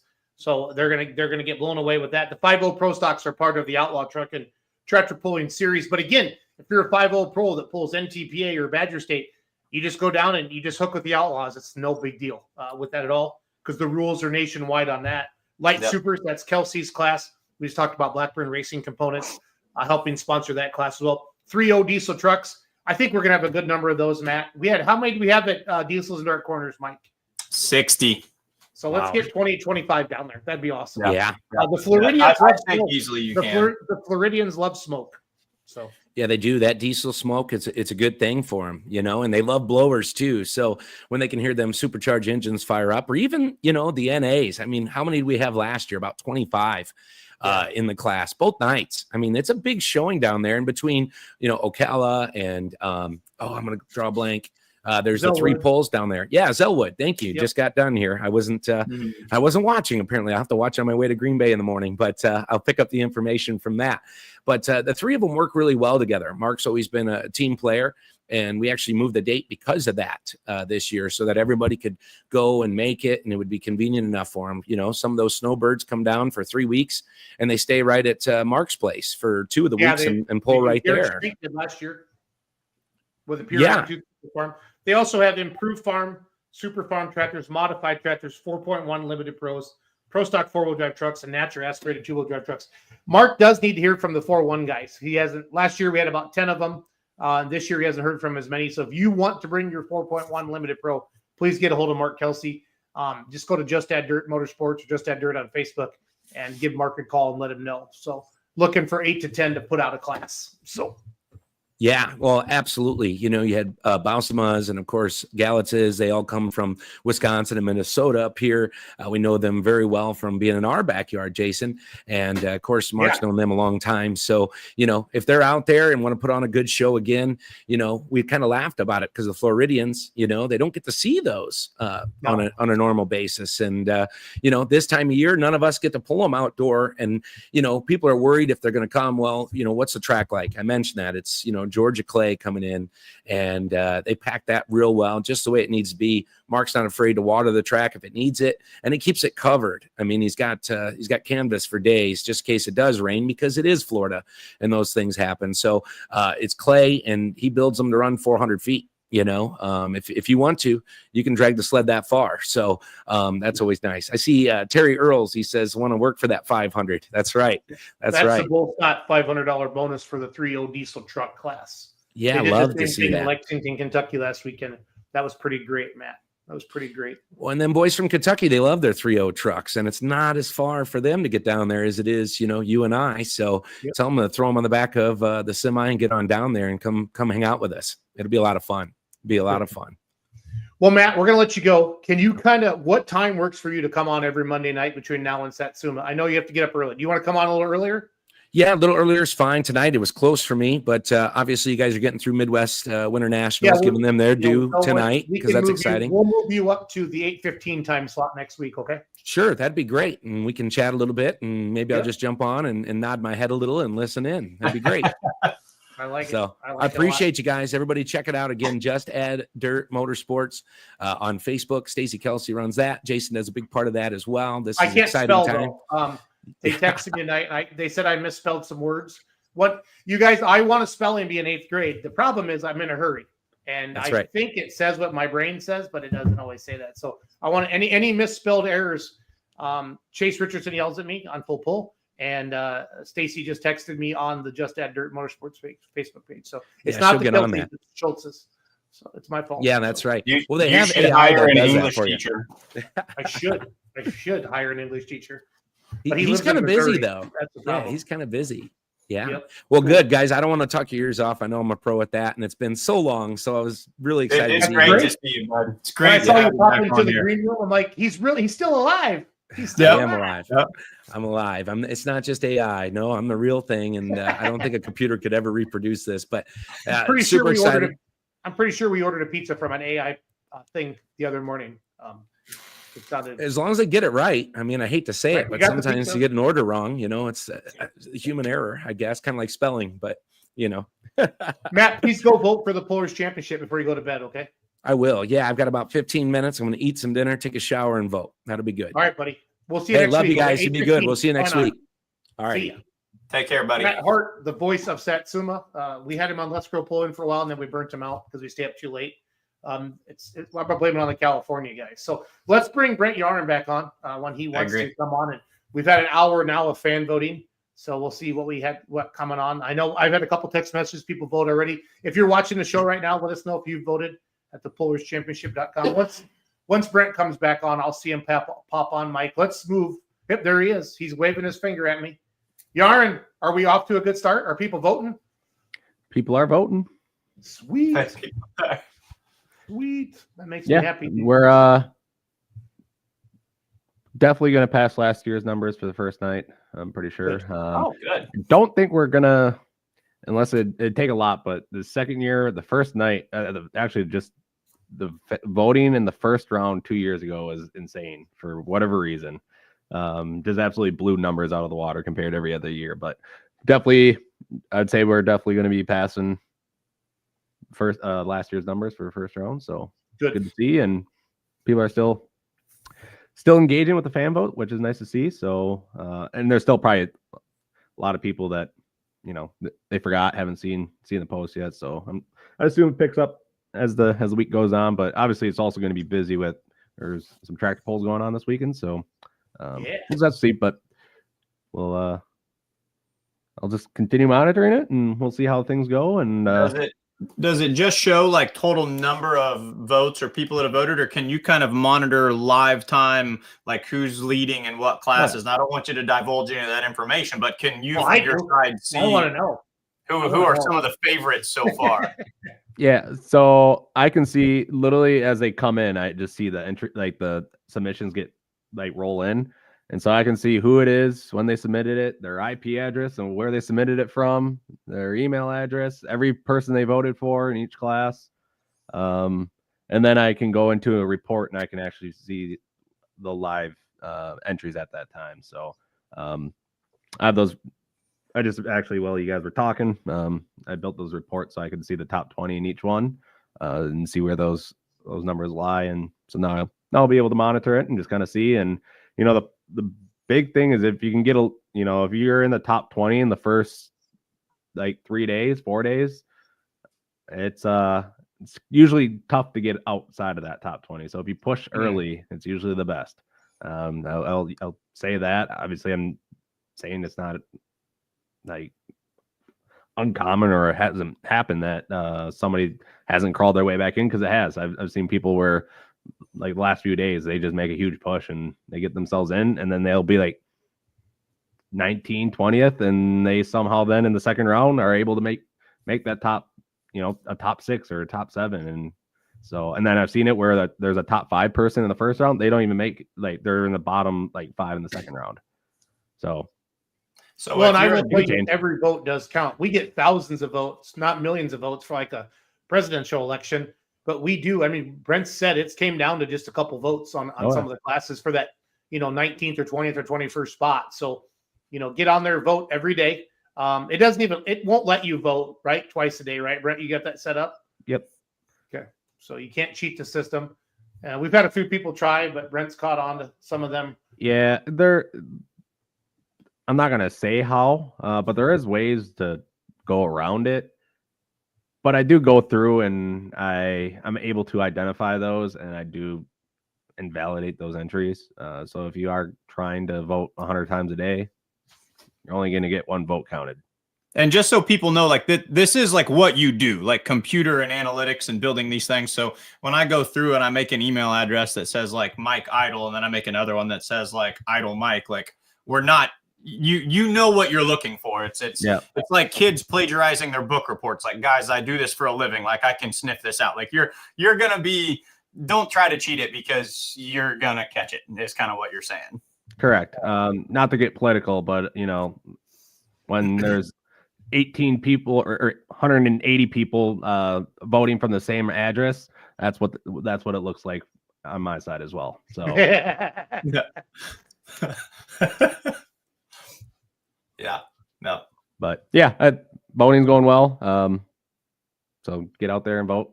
You can do it once per day and vote who you want to see. There's and if you really a lot of pollers out there. So And that's the other thing. We decided to do the 2 rounds because, again, 262 wheel drives. You're trying to vote in who you want. Well, if you narrow that list down to 20, you're going to choose different.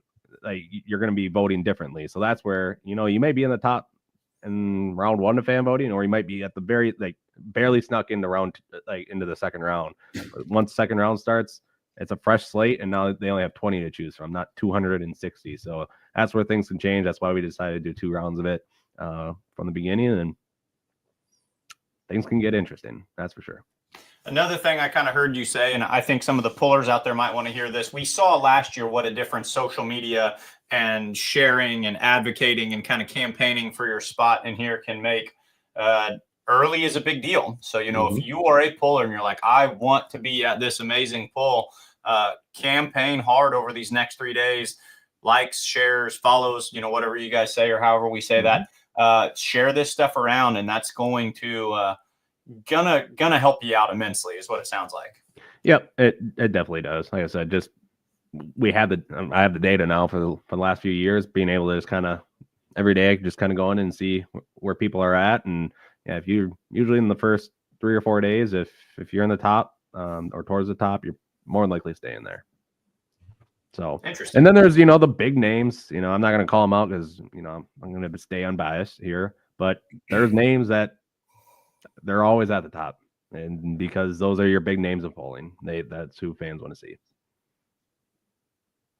It's interesting to watch how people vote with this. I know some of my friends and family members, we talk, and some people actually, especially early on, they'll say, oh, well, the so-and-so big name, the multi-points champion, I don't need to vote for him because 10,000 other people already are going to vote for him, and he's already a guaranteed in. So I'm gonna put my vote somewhere else. And it's really fun when you hear people discuss their philosophies and their strategies, and to watch how everything kind of comes to fruition at the end. And that's what I like about it too, because it's not always just your top 10 best finishers. It's your top 10 or top 15 fan favorites. It's the vehicles people want to see. Makes for an interesting competition. Yeah, absolutely. And it's always neat too. You get to the end and you see some of these names that I haven't personally have gotten to see before. There's all sorts of vehicles out there that in Canada and out west in California, Utah, Wyoming, different vehicles like that where we don't see them. They pull it. They're out there in their own group that. They have great polling, but they don't make it out here. But some of them, all of a sudden, they start campaigning. You look at it last year, 4-wheel drive truck class, and they came out, had a blast, and they realized that polling here is definitely different than out there. I mean, sure, tracks are completely different, and they drove through thunderstorms and tornado weather and blizzards and ice, and but great guys, and hopefully they'll be back at some point. And but yeah, and then there's guys that they run a lot of state association or just region stuff. They don't get out and run against the national competitors, but we've seen them where they decided to come to our event and do well. Brent, over the years, what are some of the biggest takeaways? One that jumps out, obviously, and it's not even being biased because Meitzinger wasn't taking care of my tractor then, but I feel like that was his coming out party. The Outlaws knew it was a tough tractor, but he came out and won both nights. And, I would say all the heavy hitters were there except maybe Ross. I don't know if Lock and Load was there, but you had Payne there. You had Travis there. You had the biggest names and, some of the biggest names in diesel superstock. Yeah, probably at the time, other than Ross, they were probably the toughest diesel superstock tractors running at the time. I mean, you had Blagraves. I remember Blagraves were there. Yeah. And people wanted to see too that they wanted, because he went undefeated. I think this was maybe after his 2022 season or somewhere, or before his 2022 season. 2022, I think he swept. I think he literally ran the table for the Outlaws in 2022. And people were like, well, we want to see the West of the Mississippi Association. We want to see the Outlaws head to head against NTPA. And so the Pullers Championship allowed that to happen on an outdoor track. So it made for a really fun end-to-end season narrative for him right there. Brent, have we had any multiple like year to year winners or any not necessarily sweeps, but if we have any double winners? Do you know off the top of your head? It's all on the website. Let me just pull it up. Again, fan vote has begun for the Polars Championship. Yep. The automatic invites were sent out. You know, Jason, I'm going to circle back to something you said. You called it Meisinger's coming out season. National. Colton Whitworth won his first ever NTPA Grand National Championship, first ever John Deere to win a national championship in the light superstock class this year. His first victory of the season, I think his first pull of the season, was at the Polars Championship. You know, you could almost campaign this as what is it that Slaba always says that the pull up in Illinois is where points championships go to die. Maybe this is where maybe this is where the points championships are birthed. Maybe this is where points championships are born. So you win here, and you might just put together a perfect season. Yeah, I mean, you can go based on that, and I mean, I'll go through the list to kind of go to Jason's question of if we've had multiple champions. So 85 limited pro stocks. We had Jeremy Witt win in 2022 and 2023 with Destructive Deer. Last year's champion was Harry Walker and just one more. I believe he did win ECI points again. Oh no, it was Gary Borntrager. Yeah, there you go. I'm not sure how to pronounce his last name. He's the guy doing those new podcasts. Yep. And so now, so he's actually will be at our event. He's already signed up, so as one of the promoters' choices for that class. 95 limited pro stocks. We have not had any duplicate winners, but 2024 champion was George Beyer in side piece. He's your outlaw champion. Yeah. Yeah, which he kind of came in. He kind of sandwiched that because he won the 2023 points season, and then actually brand new vehicle that he debuted at the Polars Championship. He didn't win 23 points. Novak won 23 points. He won 24 points. I thought Byers won back-to-back points championships with the Outlaws. I don't think so. He did. Oh, okay. Yeah. But yeah, then Super Farms, no repeat winners yet. But Ryan Anderson and Checking Out, I believe he was the NTPA champion this year, correct? Yes. Pro Stock Tractors, no repeat winners. Your champion last year was the Injected Funds Tractor, NTPA champion. Diesel Super Stock Tractors, no repeat winners. Last year, Mike Egan ended up winning it. Pulls ITPA. Light Super Stock Tractors, no repeat winners. Brian Bowles and the Alter Ego. He just went and pulled wherever he wanted to. As he tends to do. Yep. Unlimited Super Stock Tractors only been there once. 2-wheel drive trucks have only been there once. 4-wheel drive trucks. Jim Bosch won both years. I think Terry Hagedorn won. Terry won national points, but Jim either won Silver Series or Western Series probably. Mm-hmm. Yep. Pro Stock Diesel Trucks, they've only been there once. Super Stock Diesel Trucks, no repeat winners. Eric Stacy and Smoking HD was our winner last year, and Craig Dickey ended up winning the points this year. Modified Mini Tractors, no repeat winners. Grant Theobald and Lil Wicked, which he finished second or third in the points. Was he not that high? I was thinking he was somewhere up there. Right? Or was it Renee that finished in the top? No, it had to been him. Because we only invited 6, which means 3 from PPL, 3 from NTPA, plus our champion last year, which means we had somebody overlapped, which had been our champion. So, yeah, he must have been in the top 3 in points. Modified Tractors, repeat winner was Tom Owens in 22 and 23 over Amblin Rose. Last year, Brandon Simon and Simon Says ended up winning the championship, but finished runner-up in NTPA. But won a PPL championship. But won a PPL championship. So if I'm counting correctly, 5 of your 2024 winners, session winners, went on to win a points championship. No, overall weekend winners. Okay, so 5 of your overall weekend. And it's actually 6 because we still have super semis, which we've had no repeat winners, but RJ Simon drivers wanted. Guys, so 6 of the 11 classes last year went on to win a points championship. I like that. Like, That's championships are born. This is where championships are born. Market at that campaign at that Pullers. The proof is in the pudding. You win at the Pullers Championship, you're going to be rocking and rolling for the rest of the year. Mm-hmm. Results might vary. Not held responsible for results. Yeah, you put a disclaimer out there, Mike. Yeah. No, it's such a great event, and so glad to be part of it. And can't thank Brad Holzhauer enough for his support. He's always got our back on everything, and we got a lot of. I mean, we know it's going to keep growing. He'll keep adding more bleachers. Whatever. Obviously, we need more camping spots in the future. That's something that's going to happen too. So, I mean, if you build it, it's kind of like it's our field of dreams, Brent. And I'm not trying to be funny about it, but truly is. So excited. And the Pullers really are rallying around it. And I think last year watching that crowd on Friday night being bigger than our Saturday night crowd the year before, it felt good. And then Saturday night was huge, and it just hope the sky's the limit with this. Yep. The way we're setting this up. Hopefully that continues. Yeah. I hope to see that this next year's event, Friday night crowd is what our Saturday night crowd was last year, and then it gets bigger for Saturday night. That's obviously the goal. To continue. And I'm not saying there's nothing wrong with Illinois polling, but I don't know of any other Illinois polls, and that within 3 hours of there that have this quality of entertainment. I don't know. I'm not trying to be. We're an hour from St. Louis. There's not any big Grand Nationals in Southern Illinois.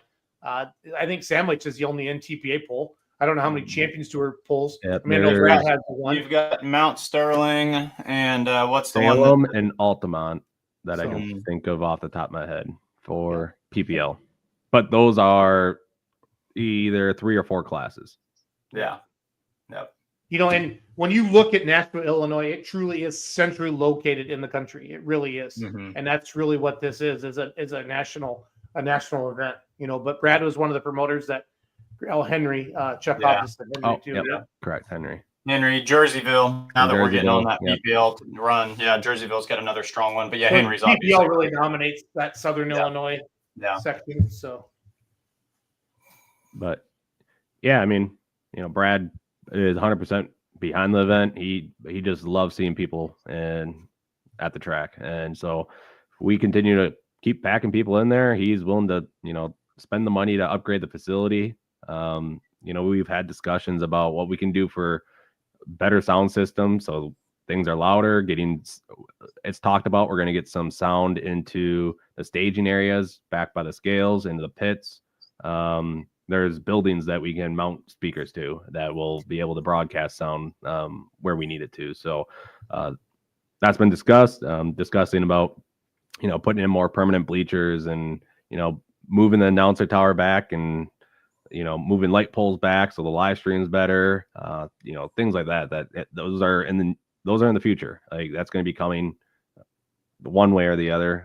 It's just a matter of time. So there's definitely things that we can improve with the facility, and we're going to make those changes to the best that we can.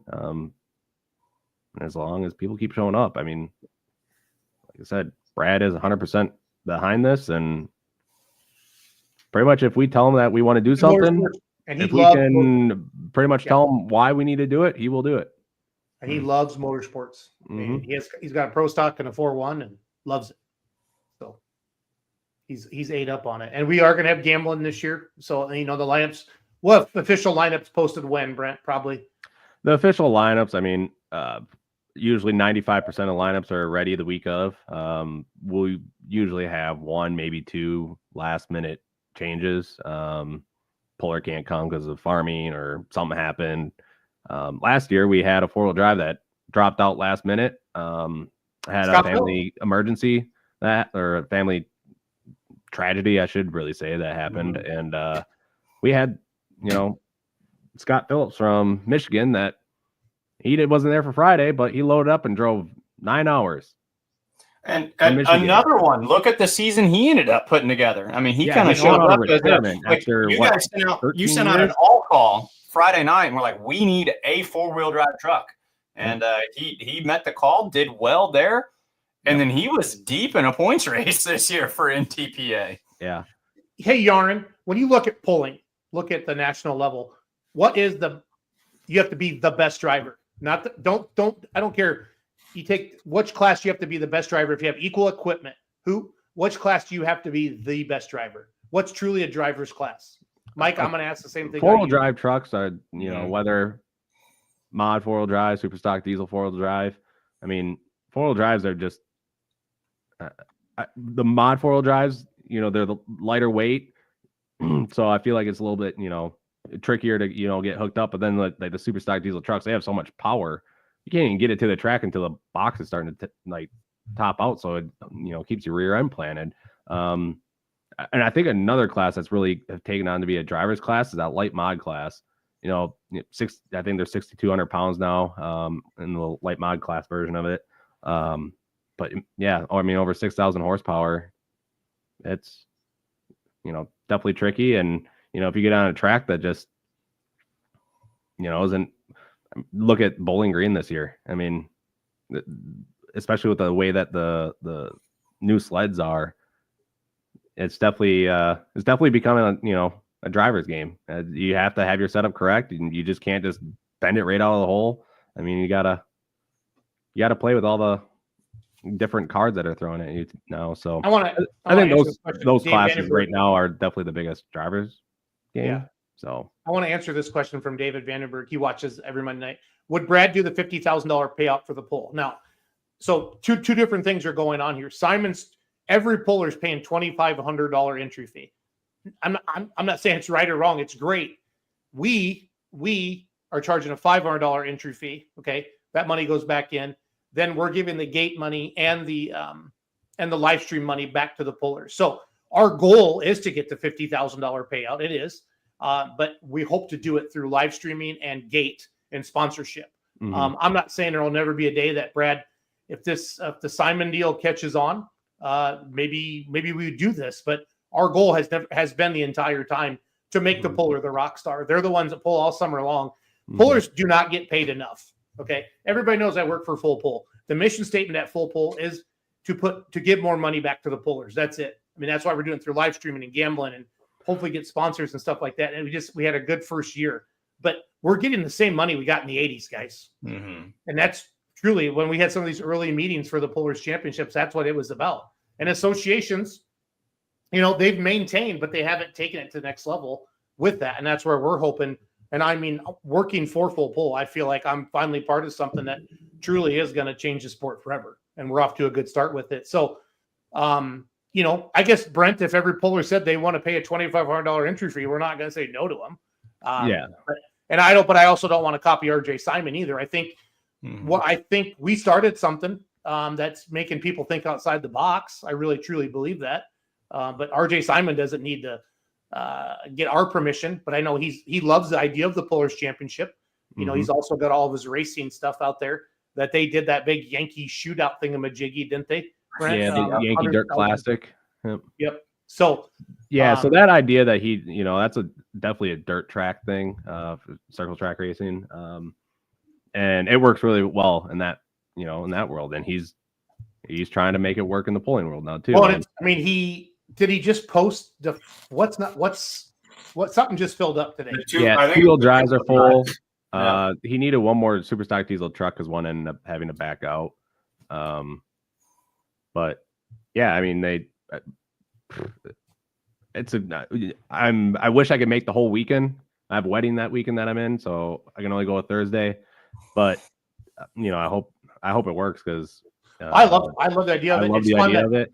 I sat and talked to RJ, at the Pullers Championship last year. I mean, I sat at the starting line and the track was being, put together before the event. And we talked for, 15, 20 minutes about, different ideas for our event. And he's taking a lot of those same ideas that he shared with me. And, he's putting it into his event. And so, he's another one that he's an ambassador for the sport. He wants it to grow. He's trying to make changes to how we can take it to another level. And it's, cool idea, and I hope it works. And I told him, if there's anything that I could help with, I'd 100% be behind him and support him with it. And so,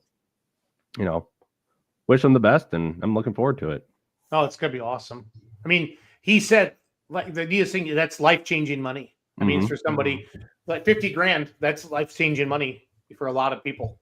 You know what I mean? that would allow Absolutely. you to have a backup motor or do some other stuff. And people, if you realize how many sacrifices pullers made to go tractor pulling and truck pulling, it's shockingly, it's Yeah. crazy, but it's a hobby and we're addicted to it. So Yeah, and kind of going back to the question about like, would Brad ever do a $50,000 payout? Well, what we're really hoping for is, in the near future to be at $10,000 to win for 10 classes, and that's just the win. So it's $100,000 just in first place prize money is, our goal sometime in the near future.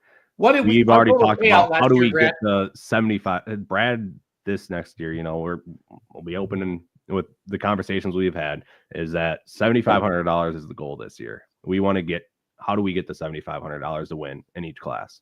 So that's our goal. We're hoping we can, get to that point through sponsorship, which is, you or anybody that wants to sponsor the Pullers Championship, please reach out to one of us. All of our contact information is on the website, as well as sponsorship package, the packages. And if anybody's interested, please do reach out. But that's the number one biggest way to get to that number is through sponsorship, and then through the number of people that show up to the event and buy the live stream. That's where all the dollars come from. We don't keep a single penny.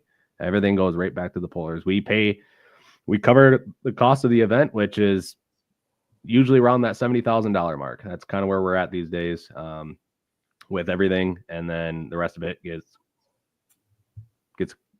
goes right into the purse. So last year, I don't remember the number off the top of my head. Was it 235? No, 200. What was it? I know it's over 200,000. We paid it's over 200,000, or yeah, I don't remember. No, it's 205 or 207,000. I think is what it ended up being. And I believe the number, if we got to like 230,000 this year in total purse money, we would have that would include the $7,500 to win in each class. So very doable. We just have to, keep pushing and start grinding. Sponsorship dollars is not easy to get these days. So right. But the fact that RJ's classes did fill up so fast for pros and 4-1s, it tells you that people want to pull for big money. Yep. I mean, 100%. And I think that's what I'm excited for that as well. And we'll read the room on our pullers, and if obviously we could do a similar setup, more entry fee, but we're still going to always keep that motto or the gate in the live stream, because Brad's not doing this to make money. Brad doesn't want to lose money like he did the first year, but Brad wants to. He believes in this, and he's all in. And and that's why for the first 2 years, when it was still a new event, he offered to put $50,000 guaranteed through the gate. I mean, so the first year we did not reach $50,000 through the gate, and so Brad had he put in some of his own money to cover the rest of that to get to that $50,000. Now we are over that $50,000, and so now at this point we just need to continue to grow. The more it grows, the more money that's going to get paid out to the pullers, and that's how we get to the largest purse in pulling history. Now we know what that number is. Yeah. We've always had that conversation. What is the largest pulling purse in history? We know what it will be in June of this year. So thanks, Simon. Yeah. Well, if it wasn't big and gaudy, it wouldn't be Simon. So it's all good. But I love it because it's making people think outside the box. I love it. Love it. We're going to continue we love that event as pullers, and we're going to continue obviously to TPC because this is our baby and we love it. So I'm looking forward to this year. A lot of big names have already, committed to the event. There's more to come. A lot of new faces already, just based on the initial invites. I'm sure there'll be more. There more than likely will be some new vehicles that will be debuting there. You'll just have to show up and enjoy the event, because it's, not being biased, but I think it's one of the better events to, it's such a variety in a smaller show. You don't have to sit through 7 hours, like a 180 hook show at Bowling Green to be able to see, all the different classes that they have to offer. It's 10 of some of the best vehicles in each of the classes that we have, and a variety of everything. So that's well said. Well, Brent, we're going to move on to our California edition with Massetti and Friends. But everybody, the fan vote's open. Brent said we're off to a good start. We're already ahead of last year, the first night. Pullers, seriously, it's super easy. Get on Snapchat, say, hey, go vote for me at thepullerschampionship.com. It's that easy.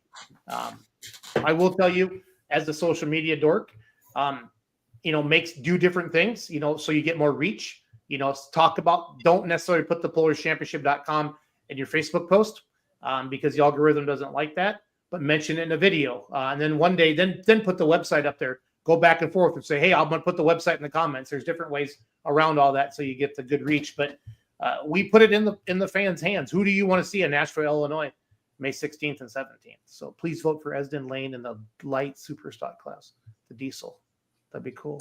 Digging Fever, is that the same one that he used to campaign in the super stock diesel? Is that the 460 or the 560 or whatever? Yeah. Okay. So it's and going before that, it used to pull light super back in the day. Yeah. Okay. And then it jumped up and then comes back down. So that was, and I'm gonna go off with Degenhardt's, right? Just do a little memorial because Pete McGiffin he took that tractor over, and unfortunately we just lost him a couple weeks ago to cancer. So lost a good one, and so yeah, looking forward to seeing that tractor back out and kind of agreed seeing it go back down. So. Well, Brent, whenever you're if you're working on a Monday night and you can jump on, just come on and give us updates. We really appreciate it. We'll see you in the green room and rock and roll. So fans, get out there and vote for the Pullers Championship. It's going to be great. All right. I promise. It's a good show. It's 4 hours of awesomeness. I don't think anybody can argue with that. You know what you're getting to see when you come because you're going to know who's going to be there. We're going to pound it out because we like to be done and go to sleep or stay up to and so there's going to be a monster truck there this year, but it's going to be a little bit different. Oh, he's leaving you with a cliffhanger. You're leaving him with a cliffhanger. There might be opportunities to ride in monster trucks this year. Yeah. So, all right. We'll see you guys later. See you, Brent. Michael? Dude, the Pullers Championship. I'm like fired back up. Snow, go away. Well, let's do Louisville. Louisville's awesome. And all the other wintertime pulls first. But, buddy, let's go pulling, Jason. Let's do it. We have a gang. I'm going to start bringing them on, and I'm going to run outside and take a leak. Okay? So you talk, let Massetti talk, okay? Okay. And then when you get back, I'm going to sign myself off and let the Massettis do their thing. Perfect. I'll be right back. Brian, I got to go pee. I'll be right back, buddy. What's up, everybody? What's going on, Michael? Massettis and friends? Unfortunately, this is the last day of Christmas break, so I do have to go back and teach tomorrow, so I will not be staying for intriguing rounds of Facebook Marketplace voting. But what's going on out in the Western time zone, guys? Everything's good. Got through Christmas and New Year's and have some nice weather, no snow. At least not for any of us. Well, yeah. I don't know. I've got about just shy of a foot outside right now, so plenty of powder right here. Does it snow in because you guys aren't like surfer, liberal California. You're like agricultural California, and I get really confused about what happens there. So does it snow? I mean, is that good for the grapes? Someone fill me in here.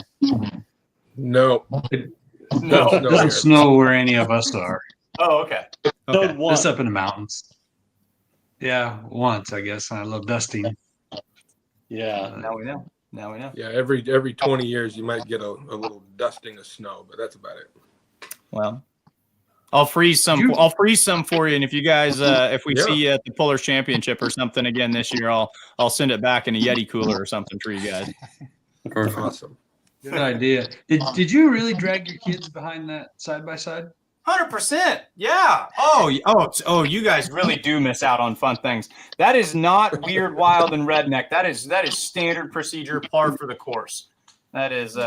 We don't have a lot of good hills, and it's really cold snow, so they weren't getting much going. So we just hooked them up behind the Ranger, and nothing a log chain and a good old-fashioned runner sled they won't have some fun with. That's awesome. Yeah. Had a good time. But no, Brian, I'll let you do your thing and get going with Massettis and friends and tell us who you've got on tonight, and I'll try to stop talking. Good deal. Well, welcome everybody. James, it's good to see you. been a while. Mhm. Kev, Been a while. Steve, Hey guys. Trev, and Bree. That's pretty cute. I like that. And tonight, our guest, our friend, we have Anthony Freitas with the Freitas pulling team. Is AJ going to join us too, Anthony, or do you know? Actually, he just got called out on a service call about 5 minutes ago. He took off. Oh, well, thank you for joining us anyways without him. Yeah, he wanted to. He was all cleaned up and sitting in the house ready, and he just called me and says, I got to go. I said, well, got to do what you got to do. That's right. We'll get him on If we another get a time. hold of somebody like Lonnie, he'll have plenty of time to get back. So. Oh, yeah. Yeah. So, Anthony, I don't know if you've seen the show, but we bring a friend on, we talk for a few minutes, get to know our guests outside of pulling, and then James has a pretty awesome Facebook Marketplace game. So, we all know you as the Earthshaker, Freitas pulling. AJ also pulls with a truck. But tell us about Anthony outside of pulling. What do you do? Anthony, big caterer. I'm busy cooking nonstop. That's what's actually put a big dent in my pulling. Well, but on the other hand, that's what pays for it too, right? That pays for it. Yeah, it's gone. I'm building. I took on some really big jobs for next year, and it's kind of taking up all my time right now. So the tractor's kind of been sitting on the back burner. I took on a couple jobs next year. One of them for 6,000 people, another one for 8,000 people. So I'm in the process of building me a 40-foot smoker right now to handle those jobs. Whoa. How many pounds do you smoke for let's say 6,000 people? For 6,000, I'm gonna smoke about 6,500 or 6,000 pounds, 55 to 6,000 pounds. Because I also got to barbecue about 7,000 pieces of chicken. God dang. You know, there are towns smaller than 8,000 people. I mean, like, you can literally feed a town all at once. I've done that too. I've served the whole city of Chowchilla for the Chowchilla anniversary. Wow. Yeah. When you smoke that, what's that? I said it's just time and doing math. Yeah. Yeah. You're building a smoker for that? For the job like that? Yeah, I'm building most people talk around a 500-gallon smoker, 1,000-gallon smoker. So I'm building a 5,000-gallon smoker. Yeah, that's a tanker trailer. James, have you ran across any of those on Facebook Marketplace at all? No, but Anthony, if you want to make an ad for it after you're done for this event, let me know. I'm open for anything. I don't never say no. I mean, one of the jobs we're doing next year for 8,000, or for this year actually, we're already in this year. I'm backwards. It's for 8,500 people in Texas. God, Jeez. Wow, Texas? We're in Texas. San Antonio. Okay. Is that a little far for a free meal, Jay? It's a little far for not a brisket, but yeah. I've catered that far several times. I've done weddings in Waco there at Baylor University. I've done stuff in North Dakota and everywhere in between. Wow. Yeah, Nice. some of the jobs they'll pay me I'll drive there and haul my own equipment. Some of the stuff they'll rent equipment for me. I don't like it that way. Most of these other states don't get our tri-tip. So like for Texas, we're doing brisket. And we just had to turn away a big one the last week of NFR, which I hated to do that, but my smoker's not ready. I bought a reefer truck to handle all the food, and it's not quite ready for it yet either, so I had to turn it down. But that was over 8,000 people. Wow. How long have you been in the catering business? About 30, I always say 35, but I think it's been about 33 years. Wow. 35 is close enough. Yeah. It's been good. It's always paid for all the toys in my other businesses is what we live on. Then I sold everything now. So now I'm kind of working on the cooking just only, but there's some people say I'm retired, but I don't know. I don't feel very damn retired. You don't sound very retired. Yeah. Yeah, we did one this last season for Amazon. We got offered quite a few for Amazon, but Amazon don't want to spend no money. So I sure spent a lot of money on Amazon. Yeah. No shit, huh? Yeah. Tell us about your family, Anthony.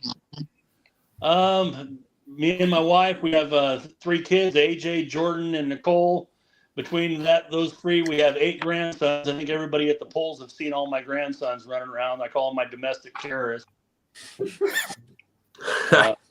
I mean, with 8, what one doesn't think of, another one does. Normal kids come in with flat tires. My kids come in with chassis cracked in half. Want to know if I can weld up their chassis?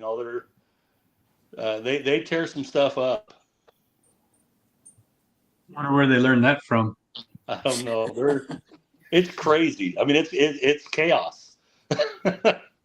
Yeah, that's good though. Could be worse. They could be doing other stuff. Yeah, no, they're all outdoor kids. I'm sure you guys have probably seen little bits. AJ just got the RC pulling sledding trucks, and then we have the pedal tractor pulling sled, and I think I'm up to 4 or 5 pulling tractors for the pedal sled. And then I got garden tractor sled also, and we bought a couple garden tractors. So the kids are out there playing and tearing stuff up all the time. Good deal. So Trev and Bree, you guys started school today, right? Yep. Well, did you make it to class? One of us did. Trevor didn't have any classes today. It was a long, rough day, guys. Slacker. Yeah. What'd you do today, Trev? Worked in the shop all day. That was it. Okay. Yeah.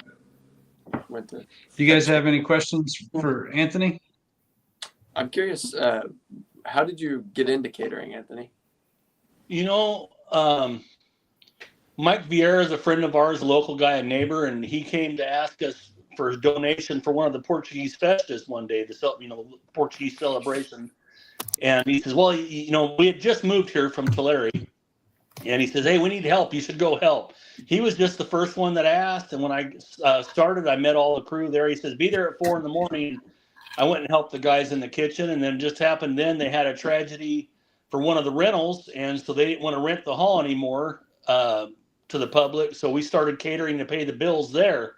Well, me and Dominic got so good at it, pretty soon the committee was tired of cooking. They didn't want to help us no more. So we just each started our own catering business on the side. And that's how we started. It was, like I said, it was 33 years ago. Yeah, that's cool. We've talked a lot about cooking. How'd you get into pulling? When I was a kid, my cousin Wayne Mancebo back in Tulare, he was one of the first ones around in the 70s. He had a farm-all tractor with 2 327 Chevys on it. And so we used to go as kids. Back then we still measured with a tape. And I hadn't been to pulls in years. I sand dragged for quite a while and a bunch of other drag toys. And then AJ's wife, her brother blew up her truck, so he started pulling with her truck. He rebuilt it and started in the stocks, or street mod, I think they called it. And so when I went to that first pull that I went to with him, I hooked up with Joe Bogosian again, and I haven't seen Joe Bogosian at that point since the 80s when I was sand drag racing. Joe helped me with my motors then, and Joe still remembered me, and we carried it on. Next thing you know, I'm building pulling toys. It really was Joe Bogosian that got me in the mood to go crazy and start building more toys, which I need more toys like I need a hole in the head. I got 5 projects in the shop right now. I don't know if I'll live long enough to finish. Yeah, that's good. It's good to have those. Yeah. The smokers put a big dent in me building my toys. I got a 56 Chevy Pro Street car I started on, and then I kind of put everything on pause trying to finish this smoker so I don't have to turn away any more money. I mean, you can afford to finish the 56. What's that? That can pay for finishing the 56. Exactly. We already got most of the motor stuff we need for it. That one's going to be a screamer. It's going to be bad. I don't know if you've heard of the LSX Darton block. Darton builds all the sleeves for all of our big motors. And they took a brand new LSX block, pulled the sleeves out of it, overboard it, put bigger Darton sleeves in it. And then we're going to put Frankenstein monster heads in it. And I got a big Whipple for it. And so it's going to be about a 1,300 horsepower street car. God dang. Yeah, we're putting. I'll get you around, Chula. Yeah, it's gonna. It didn't start off that way. I was just gonna put a stock-ish 6.0, and then one deal led to another, and I don't barter and trade and swap for anything. So I ended up with all these parts, and so now of course it's getting a bigger rear end, and it's getting 16/16s with drag slicks on it and the whole 9 yards. Sounds pretty fun. I think my new term for these guys is go big or go home in anything they do. So. Pretty much. For sure. Pretty much. Even my rock crawler, I got huge rock buggies, and it's been parked waiting on all this stuff too. I have a horrible addiction to toys. That could be worse. Right. Yeah. That's what Who else thinks that Trevor should let Bree sit down? She's making me nervous. I was thinking the same thing, No, Jason. I'm He's on a sitting. stool. I'm on a bar stool. Oh, she is sitting. Oh, okay. My bad. So we guess you're more of a gentleman than we thought, Trev. Can we see more of Bree and less of you, Trevor? Is that possible? There we go. I was gonna say that would be All of a sudden better. the numbers start going up. Numbers going up. Yeah. It'd be tough to Bree, cheat thanks though for- with Bree sitting right next to you, Trevor. Yeah, you guys are both gonna have to show your hands. Anthony, what do you love about the sport? What makes you? I mean, we all sacrifice to do it. Let's admit it. What do you love about it? What's your why? It's the friends that you make along the way. We're all competitors and we're there to beat each other, but we're all still friends at the end of the day. And everybody becomes more or less like family, or it becomes family. Yeah, for sure. Well said. I think we could all say the same sentiments there. What classes have you competed in over the years? I ran country mod, I ran pro mod, 4-wheel drives, and then the twin engine tractor class. Well, that's right. I built a single engine tractor too at one point. And when I first started, I don't know, what did I build? 3 trucks and 2 tractors when I very first started. Then I realized really quick I couldn't keep all that running. So I sold the single engine tractor and I sold my pro mod. Yeah, you have too many pulling vehicles and you forget how many you've built. Yeah, for sure. It was fun building just like all the toys, like the 56 and all the other toys I got sitting out there. It's fun building them. Once they're done, it's just another toy sitting there. How old are your grandkids? What did you call them again? The terrors of what? Terrorists? Domestic terrorists. Okay. Yep. The youngest one's 5 and the oldest one is 13. Okay, so we're close to getting pulling. Is it 16, Brian, with MLM? Yes. Okay. Cool. Anthony, you Mine are all done. You have anything planned, like changes upcoming for your pullers, or any new classes you're going into? Myself? Yeah, well, you or your family. No. I can barely keep up with what I got running right now. We'll see. I really would like to have a 2-wheel drive, but we'll see how that class progresses here on the West Coast. It's going to grow. It's going to grow quickly.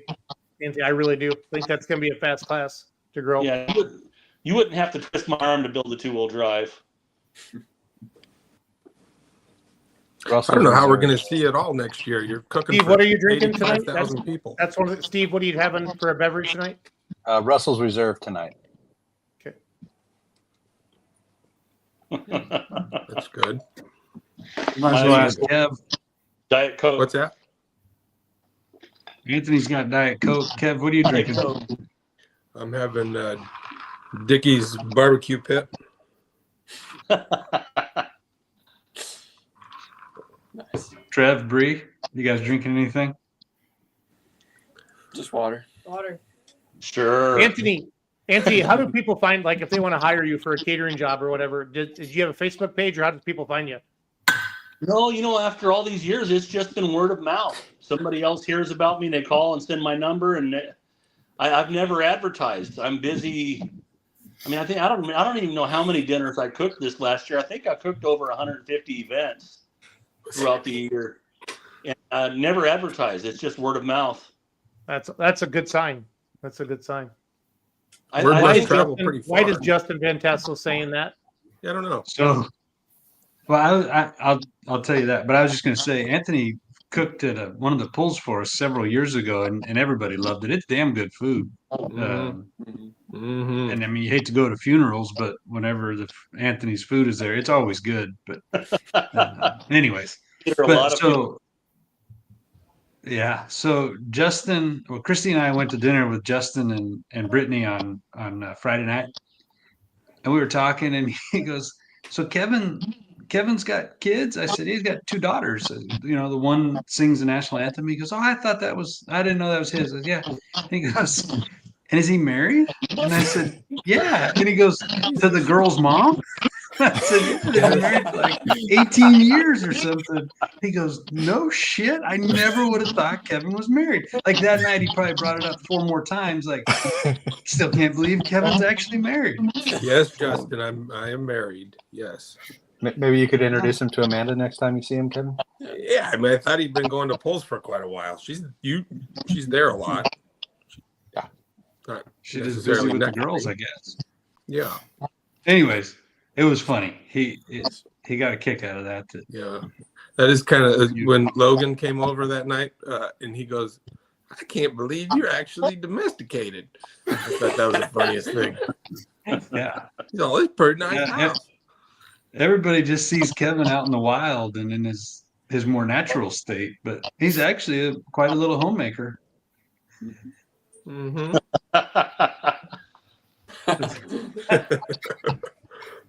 That's right. This is true.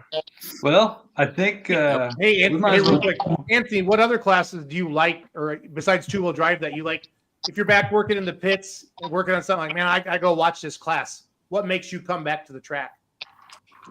Honestly, between my stuff and Kevin Moore's tractors, you know, he bought 2 of the Shelton's tractors and brought them out here.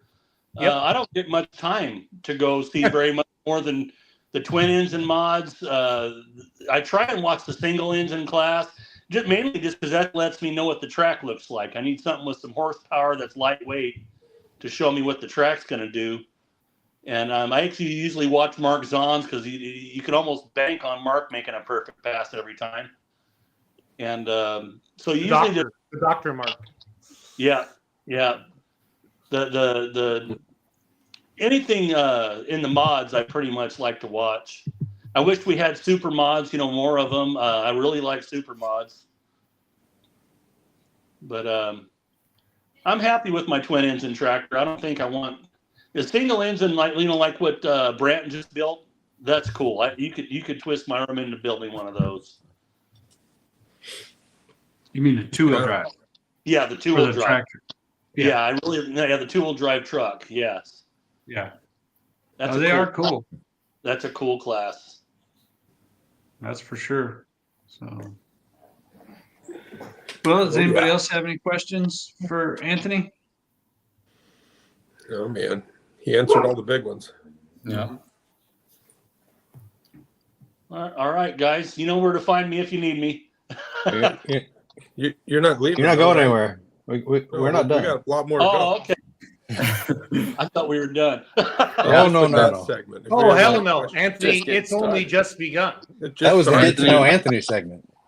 Anthony, this is the fun part. We're going to move over to our marketplace game here on Monday nights with Massetti and Friends. Anthony, if you don't know, this is a little game we play every week. I'm going to show you a Facebook marketplace listing, and you're all going to take turns guessing the listing price of the vehicle or whatever item I show you. And it's Price is Right rules. So the closest without going over gets 1 point. And if you get the exact answer, you get 3 points. And the winner may or may not get a t-shirt. But that's basically the gist of it. It's a pretty good time. So without further ado, our first listing here is this International tractor. It's a 966. It's just a rolling chassis, no motor. I don't know what class it was set up for. It has a 5-speed trans with a billet diff, a brand new clutch. It's got disc brakes, an ace hitch, and power steering. Pretty nice for a tractor. And so we're actually going to start it off with Dad. What do you think this International here, this 1976, was listed for? Starting with me? Sorry, Brian, Dad. Where'd he go? Oh no, we lost him. Uh-oh. Oh, it's just us, guys.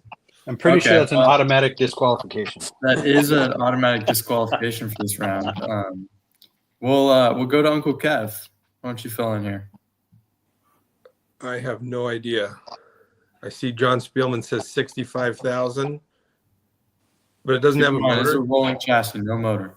No motor. That's probably lowers the price a little, I would assume. Maybe a little. Holy shit, Kevin. What? I'm saying $35,000. 35. 35. Okay. Uncle Steve? I mean, I'm going to go a little lower than that. I think I'm going to go 25. I'm 25. really in the dark here, though. Yeah. It's a tough one. Trev? Gene Trev? What was Uncle Kevin's guess? 35? That was 35, yep. Oof. I'm going to go 36. Okay. Bree, you have a lot of experience feeding Trevor answers. Yeah, Bree. What's the answer, Bree? What do you think this one's worth? I do not. Well, I'm not accusing you of anything. Just No, definitely not. Just observing. yeah, I'll say 27. 27. Okay. And now we'll turn it over to you, Anthony. What do you think this tractor was listed for? I'm thinking closer to what John said, but since nobody went high, I'm going to say 40,000. There you go. That's how you play the game. There you go. Jason? 42.5. 42.5. Is Dad back yet? I think I am. Yeah. Yeah, he logged off. He logged off to search for this. Yeah, you probably did. Yeah. That's a convenient time to disappear. This is a 1976 966 International rolling chassis. What do you think it was listed for?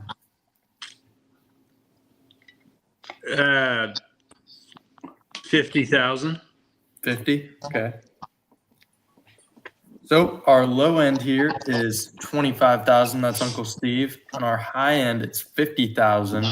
We got a pretty even spread in between. This tractor, though, listed for $38,000. That gives it to Trevor with $36,000. I guess you can't cheat. You just gotta go a little bit over Kev, I guess. Son of a gun. Yeah. Well, first point of the show goes to Trevor. Probably his most legitimate point ever earned on the show. Yeah, it seemed real that time, Trev. That was actually, it did seem like a real guess, surprisingly. So our next listing here is this sweet package deal. It's a 2010 389 Peterbilt with a 2008 Kentucky race trailer that's all set up. It's got toolboxes inside. Super little like living area, it looks like, with a little dryer washer, I don't know, in there. Is anybody going to ask Trevor what he's doing right now? What are you looking at, Trevor? I was texting Brad back because he was asking about homework. Oh, so now Brad's sending the answers. No, I'm serious. That's convenient. Well, anyways, it's got a ISX Cummins, a little over 500,000 miles. It's in great shape. Clearly looks great. And it's very clean and well taken care of, as you can see. It's ready to go. It's a full setup, everything you need to transport your race vehicle. This one, we're going to start off with Uncle Steve. Uncle Steve, what do you think this package deal is listed for? It's tough. It's expensive. I mean, 500,000 miles is kind of just getting broken in, right? Right. Yeah. So I'm gonna come in at 220. 220. Okay. And we're going to go to Trevor next. Honestly, I was gonna go like 220, but You should go to 219. 219. You think? I think you should. Yes. Would be a really good guess. I think I'm gonna go 275 actually. Okay, 275. Bree, what do you think about Trevor's guess before you give your response? No, I don't know about it. I'm gonna go 310. Oh, 310. Okay. Mr. Freitas? I'm thinking 300. 300 even. Okay. Jason Schultz? What year's it Kentucky? 2008.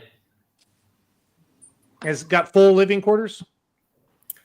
It's hard to tell. It's definitely got a section that could be living quarters, but it might be storage.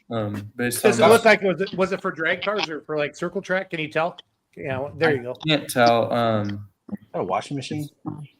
It does. I think it might be a dryer. I see a lot of snowmobile stuff. Like Crazy Climb, check. Cardi Cat, probably a bunch of snowmobiles. Hard to say. Yeah. Yeah. I'm at 275. 275. Okay.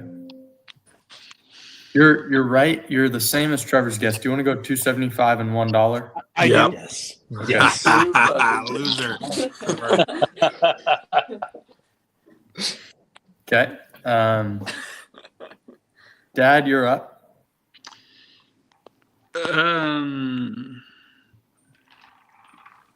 295. 295. Gotcha. Uncle Kev, you're the last guest here. Kind of walk us through your answer. What's the You don't have highest to tell one? them that.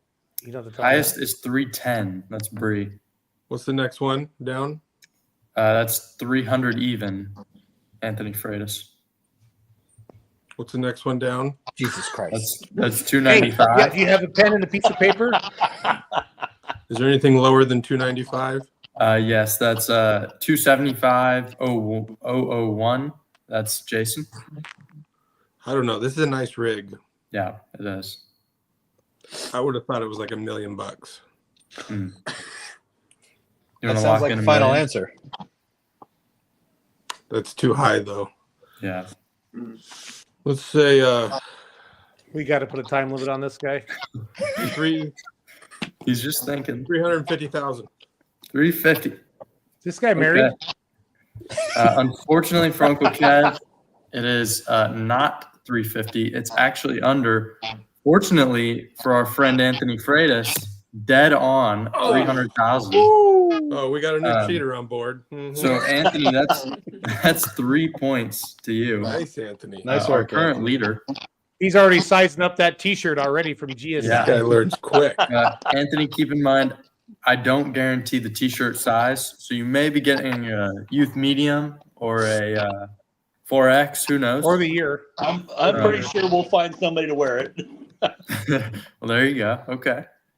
For our next listing here, I want Anthony, more people this- to guess online too. Whether Oh yeah, please, Yeah, please more the guesses. audience, feel I'll put free to them on the guess.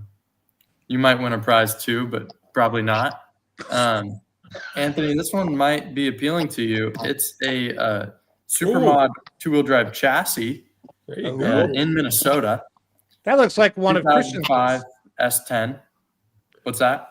Is that one of the pack rats? If it's out of Glencoe, it's got That to is look the like it. Pack Rat 8, it looks like. It's got a 3-speed transmission with reverse. It's got a hydraulic lift body, as you can see there. It's coming with no motor, but it is set up to be a super mod. And that's all the information I have for you. Pretty good looking truck. Kind of, nothing too crazy, but looks like a solid start.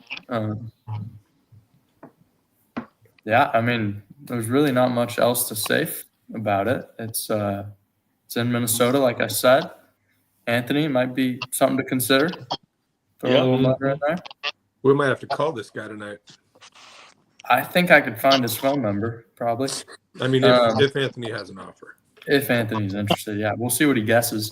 We'll start this one off with Uncle Steve, though. Oh, I'm sorry. We started the last one off.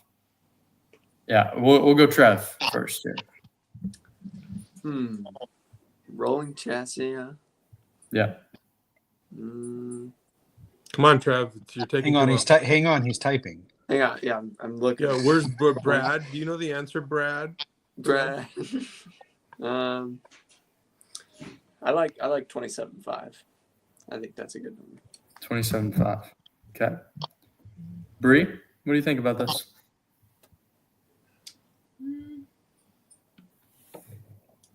I'm gonna go a little bit more. 28. 28. Way to go, Atta Bree. girl. Okay. Anthony? 22.5. 22.5. Gotcha. Jason? 17.5. 17.5. And Brian? 25,000. 25. Gotcha. Uncle Kev?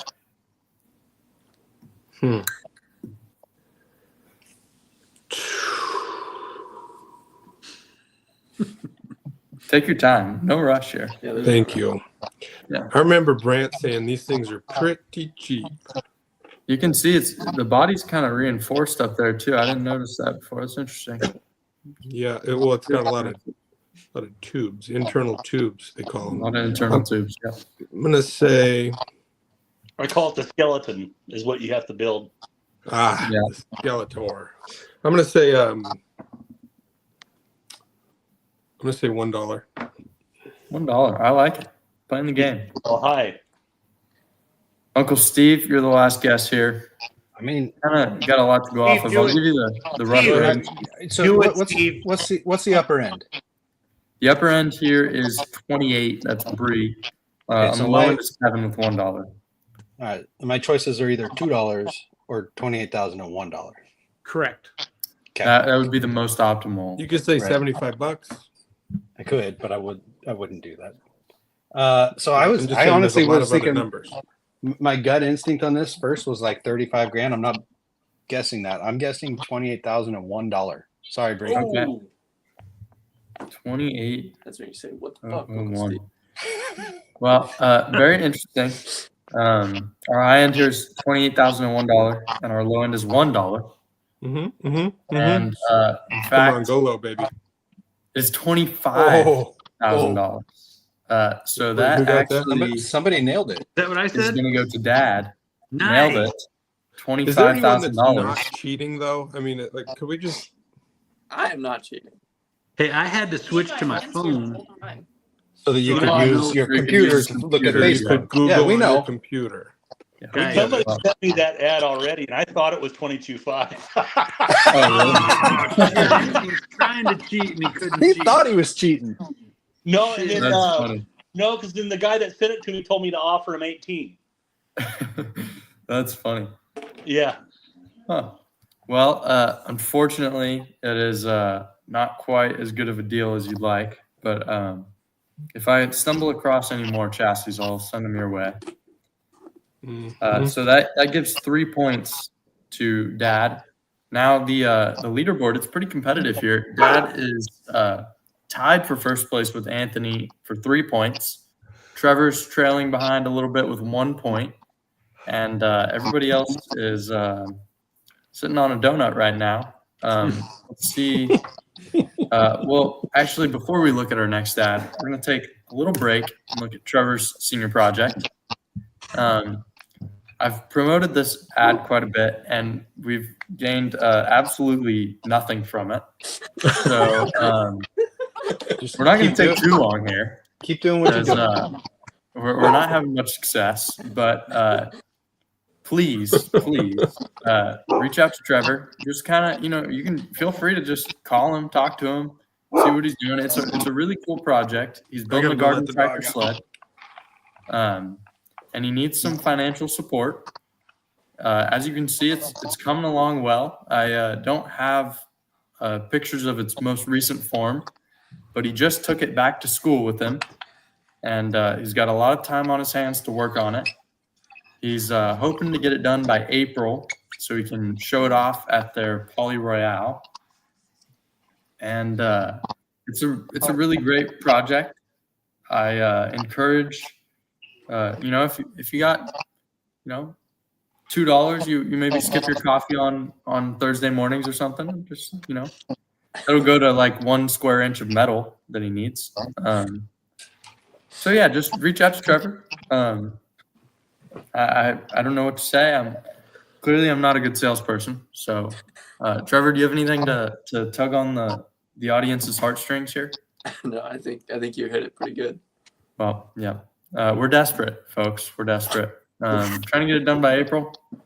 And there's a lot of metal that goes into a pulling sled, but it's a big ass metal high.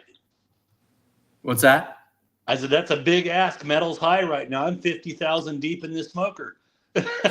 Yeah. Yeah. It's metal bad. is pretty expensive, but it's a great project. It's something he's learning a lot through, I'm sure, and great opportunity to expose a lot of people to pulling. So I would encourage you all to reach out to him.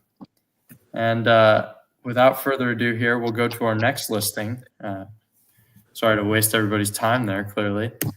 This is a 9.5 horsepower Jansen excavator. Whoa, I could use this. I believe it's a factory configuration, not a custom built machine. It's versatile, powerful, gas powered. It's got joystick controls and a hydraulic drive. There was a video of it operating. It does work.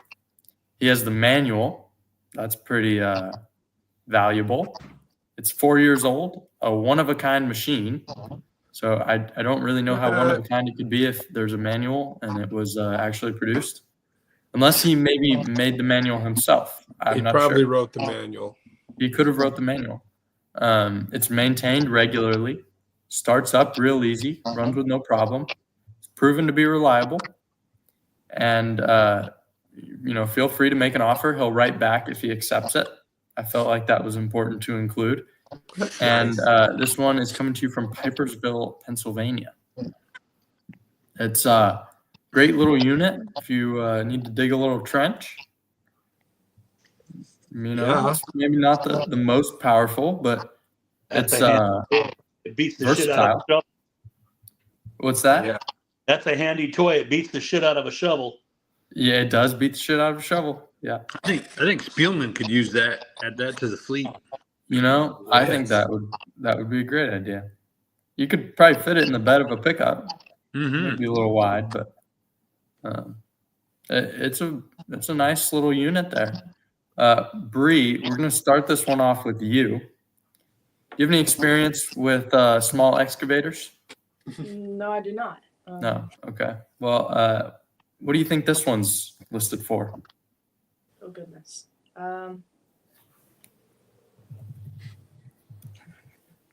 It's a tough one. This is a tough one. There's really It's no pretty tough. reference point for this. I'll just say $700. $700. That's it? Okay. It's a value bet. Jesus, I'd buy it now. Yeah, That's a pretty valuable little excavator. Mr. Freitas, what do you think this one's listed for? I'm thinking 4,500. 4,500. Okay. That's probably It is pretty fully close. operational. And Mr. Schultz, 6,900. 6,900. I like it. He knows something. Now we'll go to the middle Massetti here. Dad? I'm going to go 2,200. 2,200. Uncle Kev? Where are we at again with the numbers? We've got 700 on the low end, Seems a bit low. 6,900 on the high end. That seems awesome. Our median is somewhere between 2,200 and 4,500. Oh, somebody said 45, Anthony. I think it's. Good memory. I think that is worth so much if you had to dig a hole. Yeah. And I'm just looking at it. No, take your time. No rush. Does it got like a hydrostatic drive, or do you have to push it? How do you? Looks How does like it a move around? hydrostatic drive right there. Some hydraulic lines Yeah, coming off dude, the front. front wheel drive. Yeah. I'm gonna say you said 45 and 69. 5,000 for $5,000, $5,500. 54. I'm going 55. 5,500. Okay, gotcha. Uncle Steve. I want to comment. I don't think we can call that front wheel drive. I think it's one wheel drive. Pretty sure that only goes to that one wheel. Is it in the front though? No, Is it on the it front? comes off a different fitting. This is the driver's side. This is the passenger side. It just kind of loops around.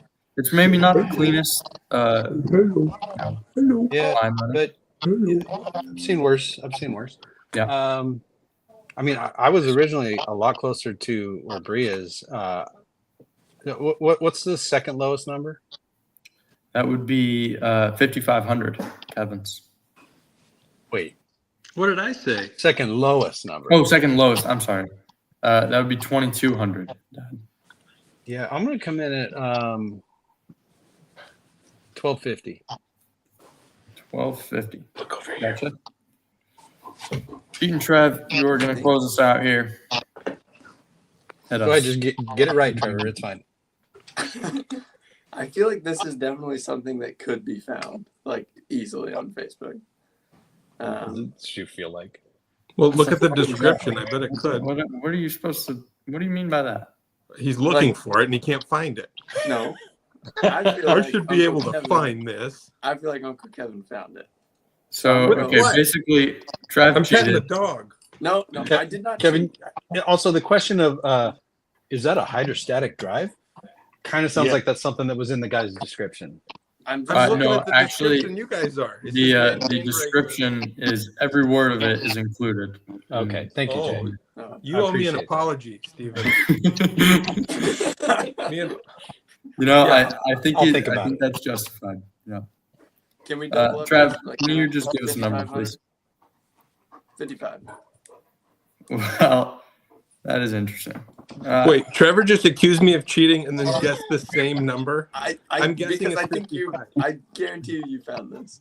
Well, I think you did because what you just said. It's 5,500. Oh, there's a surprise. Oh, okay. So I if Trevor feel like doesn't go we've been- first, it's not We've cheating. been in this situation many times before. With And these two guys. No. Do a Bree- spell off. Well, let's go to Bree here. Let's do a little interview with Bree. Yeah, Bree, where's he getting his answers? Bree? Bree, we know for a fact that you know whether he did or didn't.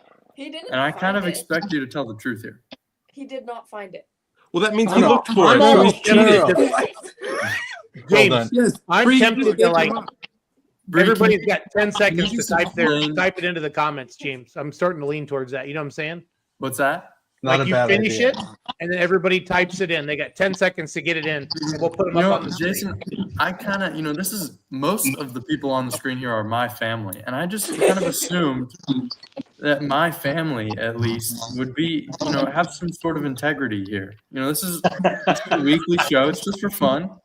James, Nobody one- even gets a T-shirt, Jason. I mean, One nobody portion gets of a us t-shirt. does that, James. One portion of us, your brother, your father, and I, we don't cheat. No, I know, Steve. I know. But I just kind of expect better, honestly. Well, I mean, Trevor just said he was cheating. Yeah, no, I mean, No. Between What he Trevor said was he and thought you Trevor, cheated. and Trevor's like, I couldn't find it. How do I know? I'm going to say the same thing. Can we go back to Bree here? Bree, what did Trevor do? Like, what was his Yeah. course of actions throughout that round? Yeah. For that round? Yeah. You were looking up an excavator. Well, I was looking for it, but I didn't find it. That's cheating, Trevor. It's attempted cheating. Let's be fair. And You know, these college kids That got means you free do it laptops. every round. All right, Okay, so- starting now. From now on, you have 10 seconds to put your number in the comments, and I'm going to display them on the screen. As soon as Well, actually, how about this, Jason? We're gonna Yeah, you go do that.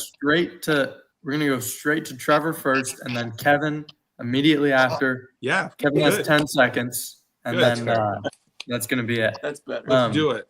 Done. Trevor, it's on. I still definitely Trevor is not getting points for that round. Thank you. I literally just banked on Uncle Kevin finding it. Well, James, Well- I mean, I think we all know why you're the favorite nephew. I mean, it's easy to see. I have a certain Of degree the of integrity here. Two of you. And I Don't tell just, Chris. That was a joke. I don't know if I can believe that Kevin got that 5,500 legitimately. Dude, what am I? I'm over here. You can see me. I'm on. But I can't. Yeah, I can't believe he's cheating either because he never. How could his eyes never go anywhere else? I guessed $1 on the last one, and it was You know what? by far the furthest. I'm giving him the 3 points. Kevin has 3 points. Eat it, Trevor Trevor. still at 1. You lose that I just round. can't believe Uncle Kev's cheating. Honestly, I'm gonna review the footage after this. There's no way. You think I could figure that out? I'm watching this on an No, iPad. that's exactly what I think. I don't think you How could I do this? Yeah, no, That is petting the dog. Yeah, I and the think dog. he's You just guys found the genuinely dog. good at this game. Trevor, That's did you see it. the dog? Trevor gets No, I 0 didn't see points. the dog. Kevin gets 3. This brings us to a 3-way tie for first place. It's hell Anthony, yeah. Kevin, and Brian all tied. Trevor in second place with 1 point. I'm honestly debating getting rid of that point. Just take that away. Good. He doesn't even deserve that point. But James, you know we what? should have- He's in James- fourth place anyways. It's James, ridiculous. it should just be speed rounds. I mean it. Just boom, boom. I know, but you know, Jason, this is the show is fun. I enjoy the show, and I want to. No. I want to linger. I say if we go speed rounds, we double the amount of listings every That's week. not a Okay, bad idea. let's do it. Yeah, I Double like the it. Then amount of Trevor can't listings cheat. next episode, and we'll go Yeah. fast. More listings, and you have 10 Unfortunately, seconds. honestly. And James is gonna start counting, and I'm I'm gonna gonna start put him on counting. the screen. Yep. It's it's a sad day that we have to go to this on Monday nights Well, from Massetti and it's- Friends. This it's- show is going to tear our it's family needed. apart. If these GSI T-shirts, if we would have did something less valuable, like Anthony's catering for 5,000, it's these T-shirts. Yeah. What you No, guys will do it's- for T-shirts is scary. It is scary, Yeah, Jason. it is. We're It's going speed scary that round. you would think that low, Trevor. It is that. Can is the everybody scary thing. All right. type into the comments? All right. Please, Brian, Speed are round. you able to type in the comments? Well, I'm No, doing- don't worry about the comments this time. I No? can't. Speed Just do round. it quick. We're going, Well, yeah, we're we'll going just go Trev quick. first, then Uncle Kev, then everybody else. We can slow down a little Right bit. here. Yeah, see. Right here. All right. Okay, you probably have an extra phone somewhere, though. This is Why would we Go have ahead, Jay. I don't know. this is a pizzeria in Dallas, Pennsylvania. Oh It's shit! been open since 2005, year I was born. It's got 2,500 square feet and seating for 75 people. It's located on a high traffic road in a busy shopping center with a grocery store and a liquor store right nearby. Ooh. Trevor, give me a guess. You got 5 seconds. This is 5, on Facebook. 150,000. 4, 150. Okay. You Uncle said Kev? 150? 150,000, you said? Yep. Pizza shop for sale. We don't know if it's the building or just the business. 5, Well, 4. how am I It's supposed both. to know? It's both. It's both. Oh, one, Wait, this includes the building? 201,000. 201,000. Okay.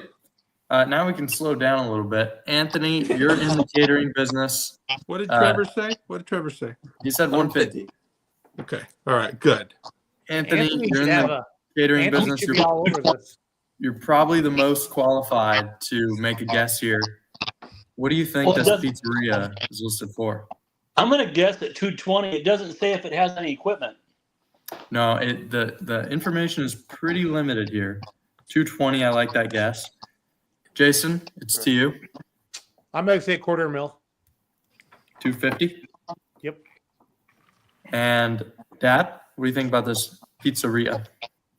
Well, I think it's cool as hell that we should Yeah. have one. Naturally, yeah. I think Matthew Orsetti said 180,000 in a comment there. Yeah.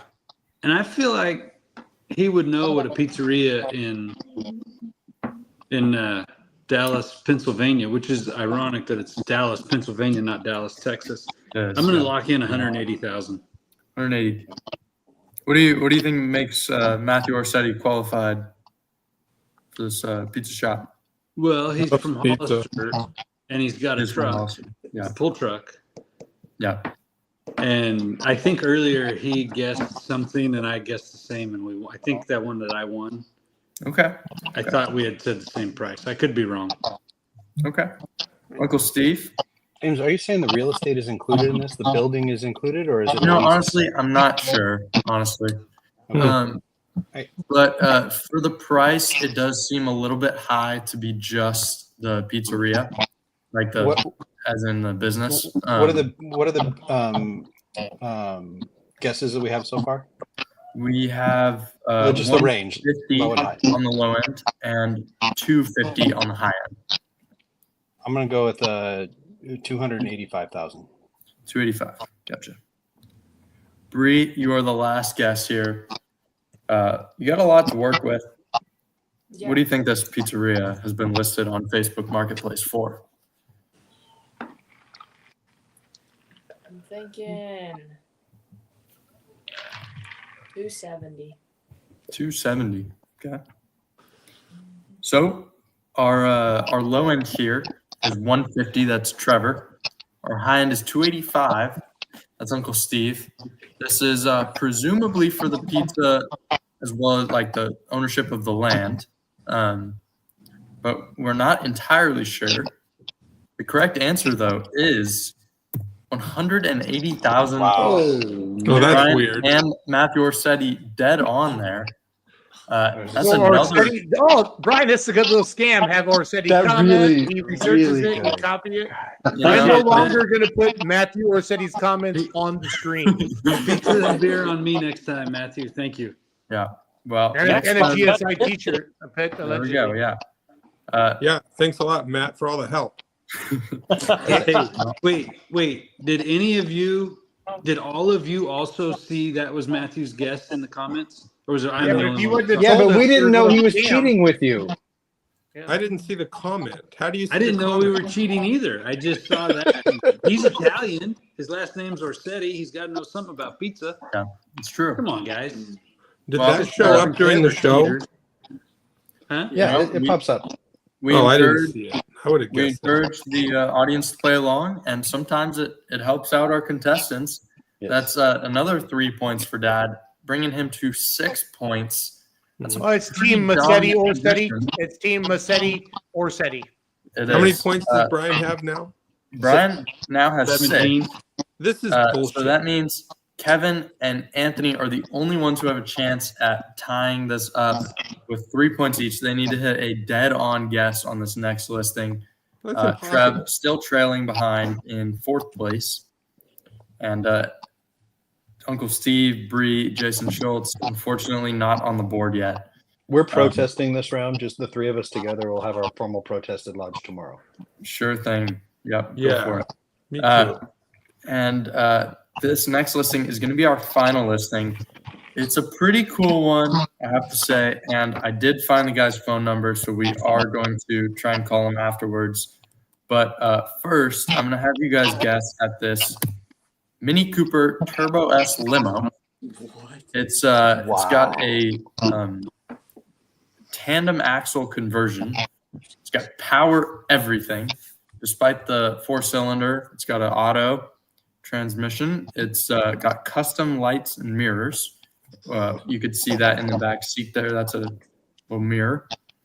And it was built for Playboy magazine. Look it up.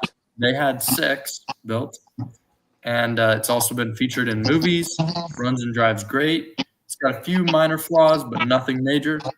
And he is ready to deal. Trevor, what do you think about this Mini Cooper? Where's it from? I guess this not so Mini Cooper. Yeah, it's a large Cooper. Yeah, Where's go ahead. Where's it listed? I don't really appreciate you stalling, so why don't you give me a guess and I'll tell you afterwards. His phone in my hand. I'm not looking And anything my up. phone. Can you give me where it was from or no? Yeah, I can give it to you in just 1 second. I'm pulling Yeah, it up. this is taking too long, Trevor. Yeah, I kind of agree. It's It's Newburgh, taking too long. Indiana. Trev. Indiana? Yep. It's got suicide doors back there. I got you, Matthew. Thanks. I'm gonna go 69,000. Nice. Uncle Kev, Nice. Uncle Kev, what do you think about this Mini Cooper limo? Is it my turn? Yep. Yeah, Uncle Kev's your name, dumbass. I'm cutting out. Oh no, I'm gonna go with William Bailey. It's 37.5. 37.5. That's what we Okay. do now. We just take a guess from the numbers. Hey, it's fair game. Now we're going to move on to Jason Schultz, I believe. So I figured out that Brian Massetti texted Orsetti and said, I want you to put a number up there, but I only want to be half of the real thing. So I'm going to say 56,000. Wow. 56,000. He's really figured out the game here. I think I'm losing you guys. Is everybody else hearing this? It's all you. Somebody's, it's got to be you. I can hear it too. I hear it. Okay. Dad, we're going to go to you. Or Matthew Orsetti, or whoever you want to guess for you. Well, I think Matthew's a little low this time. I'm going to say 48,000. 48. Gotcha. Uncle Steve? Oh, we have anything in the 60 range? There's a 69, but other than that, no. How about 60? How about 60? Gotcha. Bree? 55. 55. Okay, now Anthony, you're the last guest here. This is pretty fitting. You're our friend on the show tonight, and you have a chance to tie it up for first place if you get the dead-on answer to the dollar. What do you think this Mini Cooper limo is listed for? I'm thinking 20,000. 20,000. Okay. So for our last listing of the night, our low end here is 20,000. That's Anthony Freitas. Then we have Kevin, Dad, Bree, Jason, Trevor, and Steve, and then Trevor in that order. This Mini Cooper Turbo S 2008 limo is listed for $37,500. Thanks, Willie. Okay. Dead on Take the one answer. that the guy types in. I'm going to do the same thing. I guess so. I guess there's a trick to the show. And look, Willie Uncle put it Kevin in 37.5 with the dead on answer. Boy, Willie. So William Bailey really carrying the team there for Uncle Kev. It's I know. Thanks, Willie. William has watched the show quite a bit before. So this brings us to a tiebreaker. And I actually have a little idea here.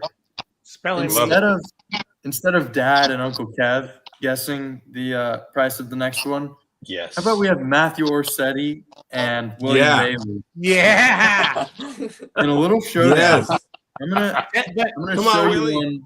Right away, on though. my phone. Right away, James. Come on, man. Right Do it away, Quick, James. dudes. Oh yeah, they're gonna have to answer right away.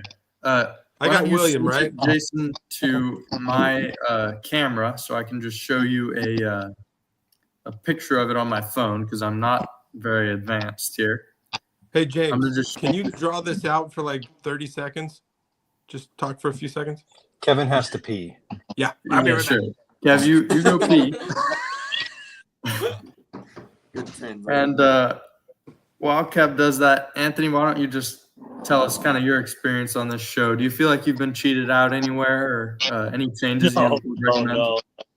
I'm surprised the college kids aren't doing better. I'm sure they got 3 laptops sitting around them right now. Yeah, no, that's true.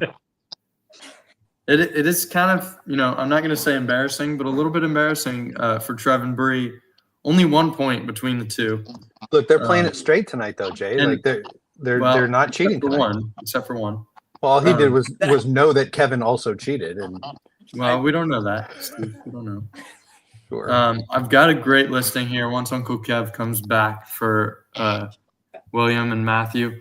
Why don't Can you we guys Can we make sure Matthew's confirm still that with they're us? active? Yeah, Matthew, you still here? I need you, buddy. William has commented. Well, William Bailey's playing no for problem. Kev. I'll take that 30 pack that Kevin. Hey, James. Yeah. We're not going to be calling people tonight. I got to get up super dark 30 tomorrow morning, and I'm Okay. still tired from the weekend. I feel like I fine. let you guys down, but I want to go to bed pretty soon. No, totally fine. I think next week we should have Matthew Orsetti and William Bailey on. I'm back. Okay. Did we hear from Matthew? Is he here? Yes, he's here. Orsetti's here. All right. Perfect.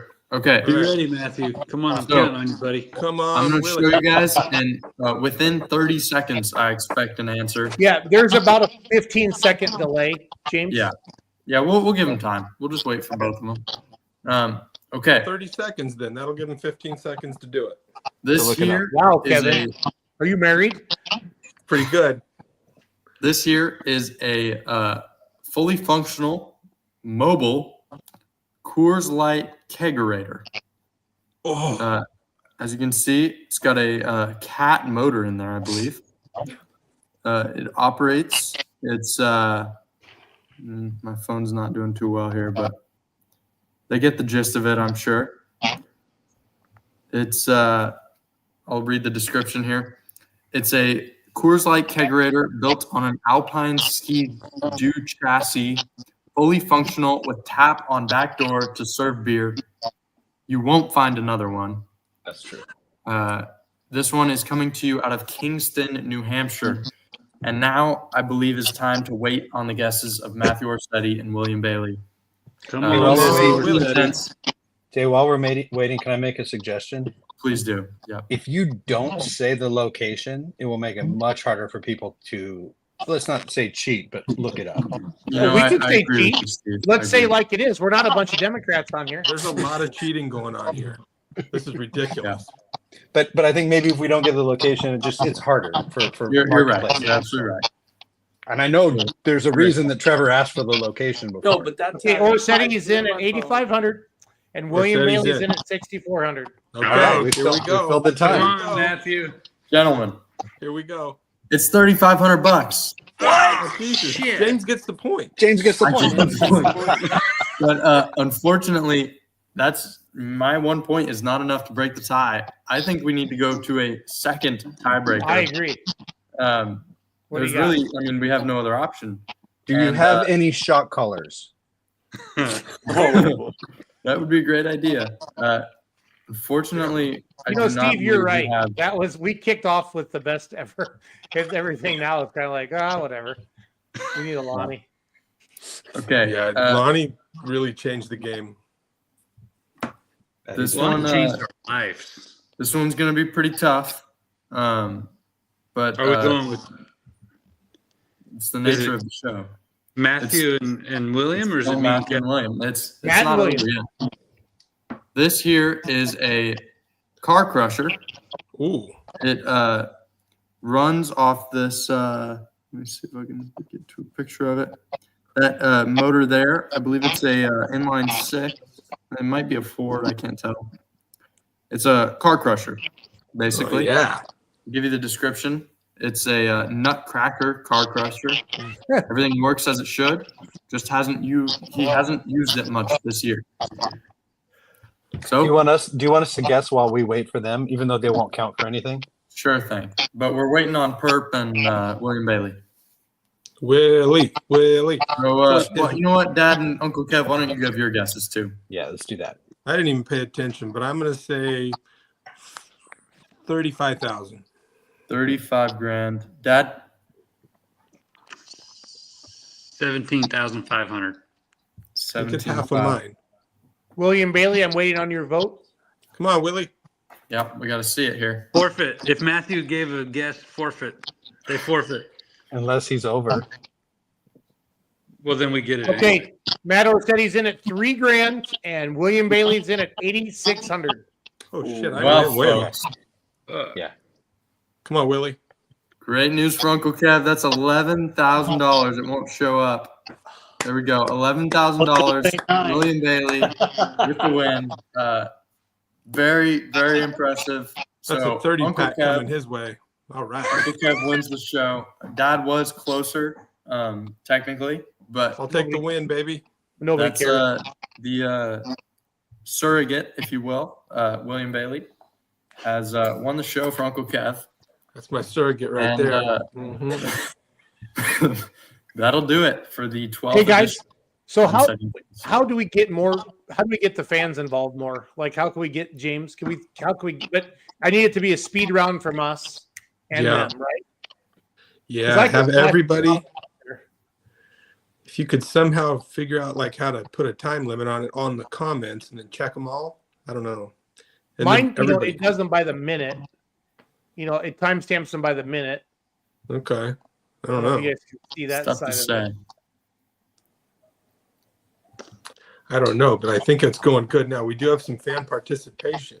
Yeah, we do. And William Bailey there has won the show. Maybe we do. Here's that. William Bailey doesn't believe Kevin Massetti anymore. Oh, I'm not sure. Kevin, what do you ever see Happy Gilmore when Shooter calls that crazy guys in and promises them breakfast to run over Happy Gilmore with his car? I've seen Happy Gilmore, but it's been a lot of years. Shooter McGavin. Shooter McGavin calls in that crazy guy to help him, to run him over on the golf course. Yeah, I gotta watch it again. I think William Bailey might be that guy for you. He's my Kevin. shooter. Kind of like no, you're Shooter. He's the guy you called in. Shooter. He's my crazy. He's kind of like your crazy stalker. I love it. He's not a stalker. He's my Willie. He's good. I'm just saying. But if you don't deliver, he might come to your house because he knows you're married. So. And then get all stalker on you. Well, Want to go to Red Lobster, Shooter? for next week, if Mr. Bailey and Mr. Orstetti would like to join us, they are welcome on the show. So we can have we can add 2 more faces to the Hollywood Squares here. Yeah. 2 more faces. Yep. We have 2 more. We could add Willie and Orsetti and keep the normal gang. Well, we'll see if we can get them to both be guests. Yeah, we'll see. I mean, they're not doing anything, obviously. They're obviously available. They're available. Yeah. Yeah. Maybe the. I'm going to be in Orlando next Monday night.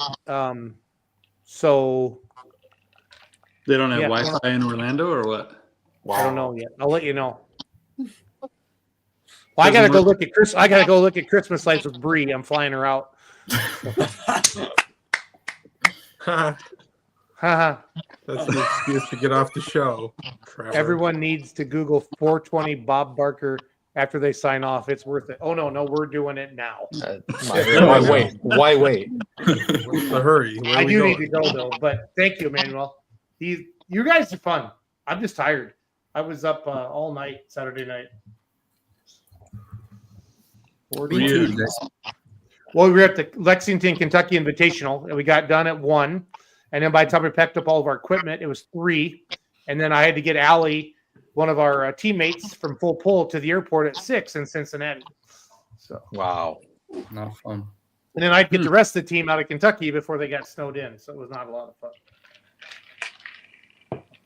Oh, you guys just Manuel gets this is the shit. This is awesome. I'm gonna Google This it. is awesome. I don't think you need to Google it, Kevin. I think Jason, are you gonna play it right now or? Yeah. Oh yeah. Sit tight, bro. Okay. Yeah, don't Google it, Kevin. Kevin's like looking it up himself. Hey, that's exactly what he looks like during the game. I was just gonna say that. God. No, it's not. No, it's not. You really think I could Google or Facebook search that stuff while looking at the screen like this? Well, I don't think you were looking at the screen like that, but watch the replay. Here we go. But I got to make sure I got sound. If you guys don't hear any sound, let me know, okay? But I'm watching it myself. I got sound.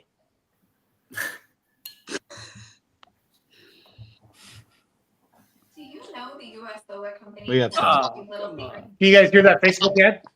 Yeah. Can you hear it? Yes. Okay. Okay, just making sure. What the hell? What's going on? I got it on my phone. You guys want to watch? What happened to it?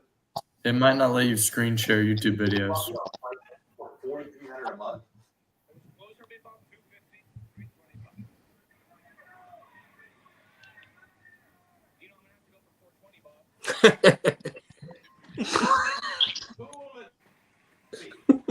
There we go. What the hell?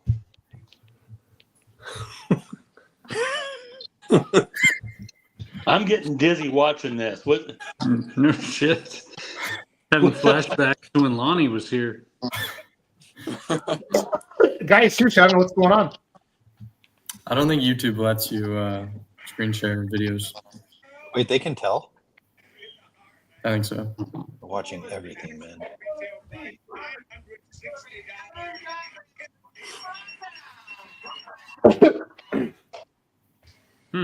No. Hey, somehow no. It's unfortunate. Really. Just look Based it on up. Based on Kevin's reaction, we should all just get off this call and look it up ourselves. Yeah. Oh, here we go.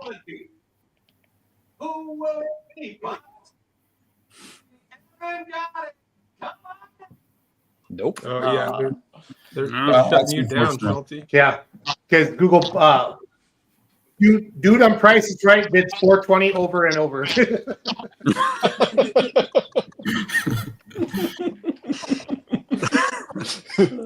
Oh shit. Well, hey, thank you everybody for joining us, Anthony. Well, Appreciate guys, you coming on. yeah, For having me. Yeah, look forward to seeing you in a month, maybe. Yeah, Hopefully, that's the plan. good. If I can get AJ's ass out there and fix my tractor. Now I'm not waiting on parts. I'm waiting on AJ. Well, if he's leaving at night for service calls, that may put a little. It's tough. Yeah. He's still waiting on a crankshaft for his truck. It's here, but the guys are doing something to it. I don't know. Cool. Yeah. So we're working on them. Cool. Well, Bree, thank you for joining us. I hope you're a regular now every Monday. Yeah. Yeah. please Trevor do, didn't do Bree. questions. More Bree, less Trevor. More Bree, less Yeah. Trevor. That's what the comments are saying. So yeah. All the comments. Maybe we keep them both. I mean, I don't know. I No, kinda but we like Bree could sit where Trevor is, and like he could sit back there. I'll just sit off. Yeah. Yeah, Yeah, so you can look at his phone better. that's fine. Yeah. Whatever. Yeah, 'cause If we can see more Bree, Trevor can cheat. I don't care. Cheating rascal. Anthony, thank you for coming on. Thank you for being a puller. We appreciate you, and thank you Yeah, for feeding thanks, us. Anthony. All right. Nice seeing you guys. If you wouldn't make all that catering, we could run the classes 1,000 pounds lighter. Just so you know. So. Yeah. Cool. Yeah. Thanks, guys. Have a good night. All right. Thank you, everybody. So yesterday, how did you do? I got second place. I lost by 4 feet. And today? I was 700 pounds light because I didn't really know the weight of the tractor, and that was the first time I ever pulled her. And today, well, let's talk about today. I put her in a 16,000 pound class. I put her in turret gear. They were all 280, 290. One was 310, maybe 312. And you were? I put her in at 370 feet, right in the sand pond. The only mistake I made, I didn't put her right in the registration booth with the girl.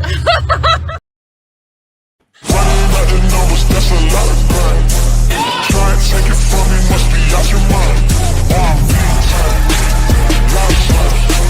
Funky in the air, that's a loud time. Just wanna know who with the dollar sign. Try and take it from me. Let's make some noise. Good running. John Deere, Animal Deep Iowa coming up. We got one right behind you.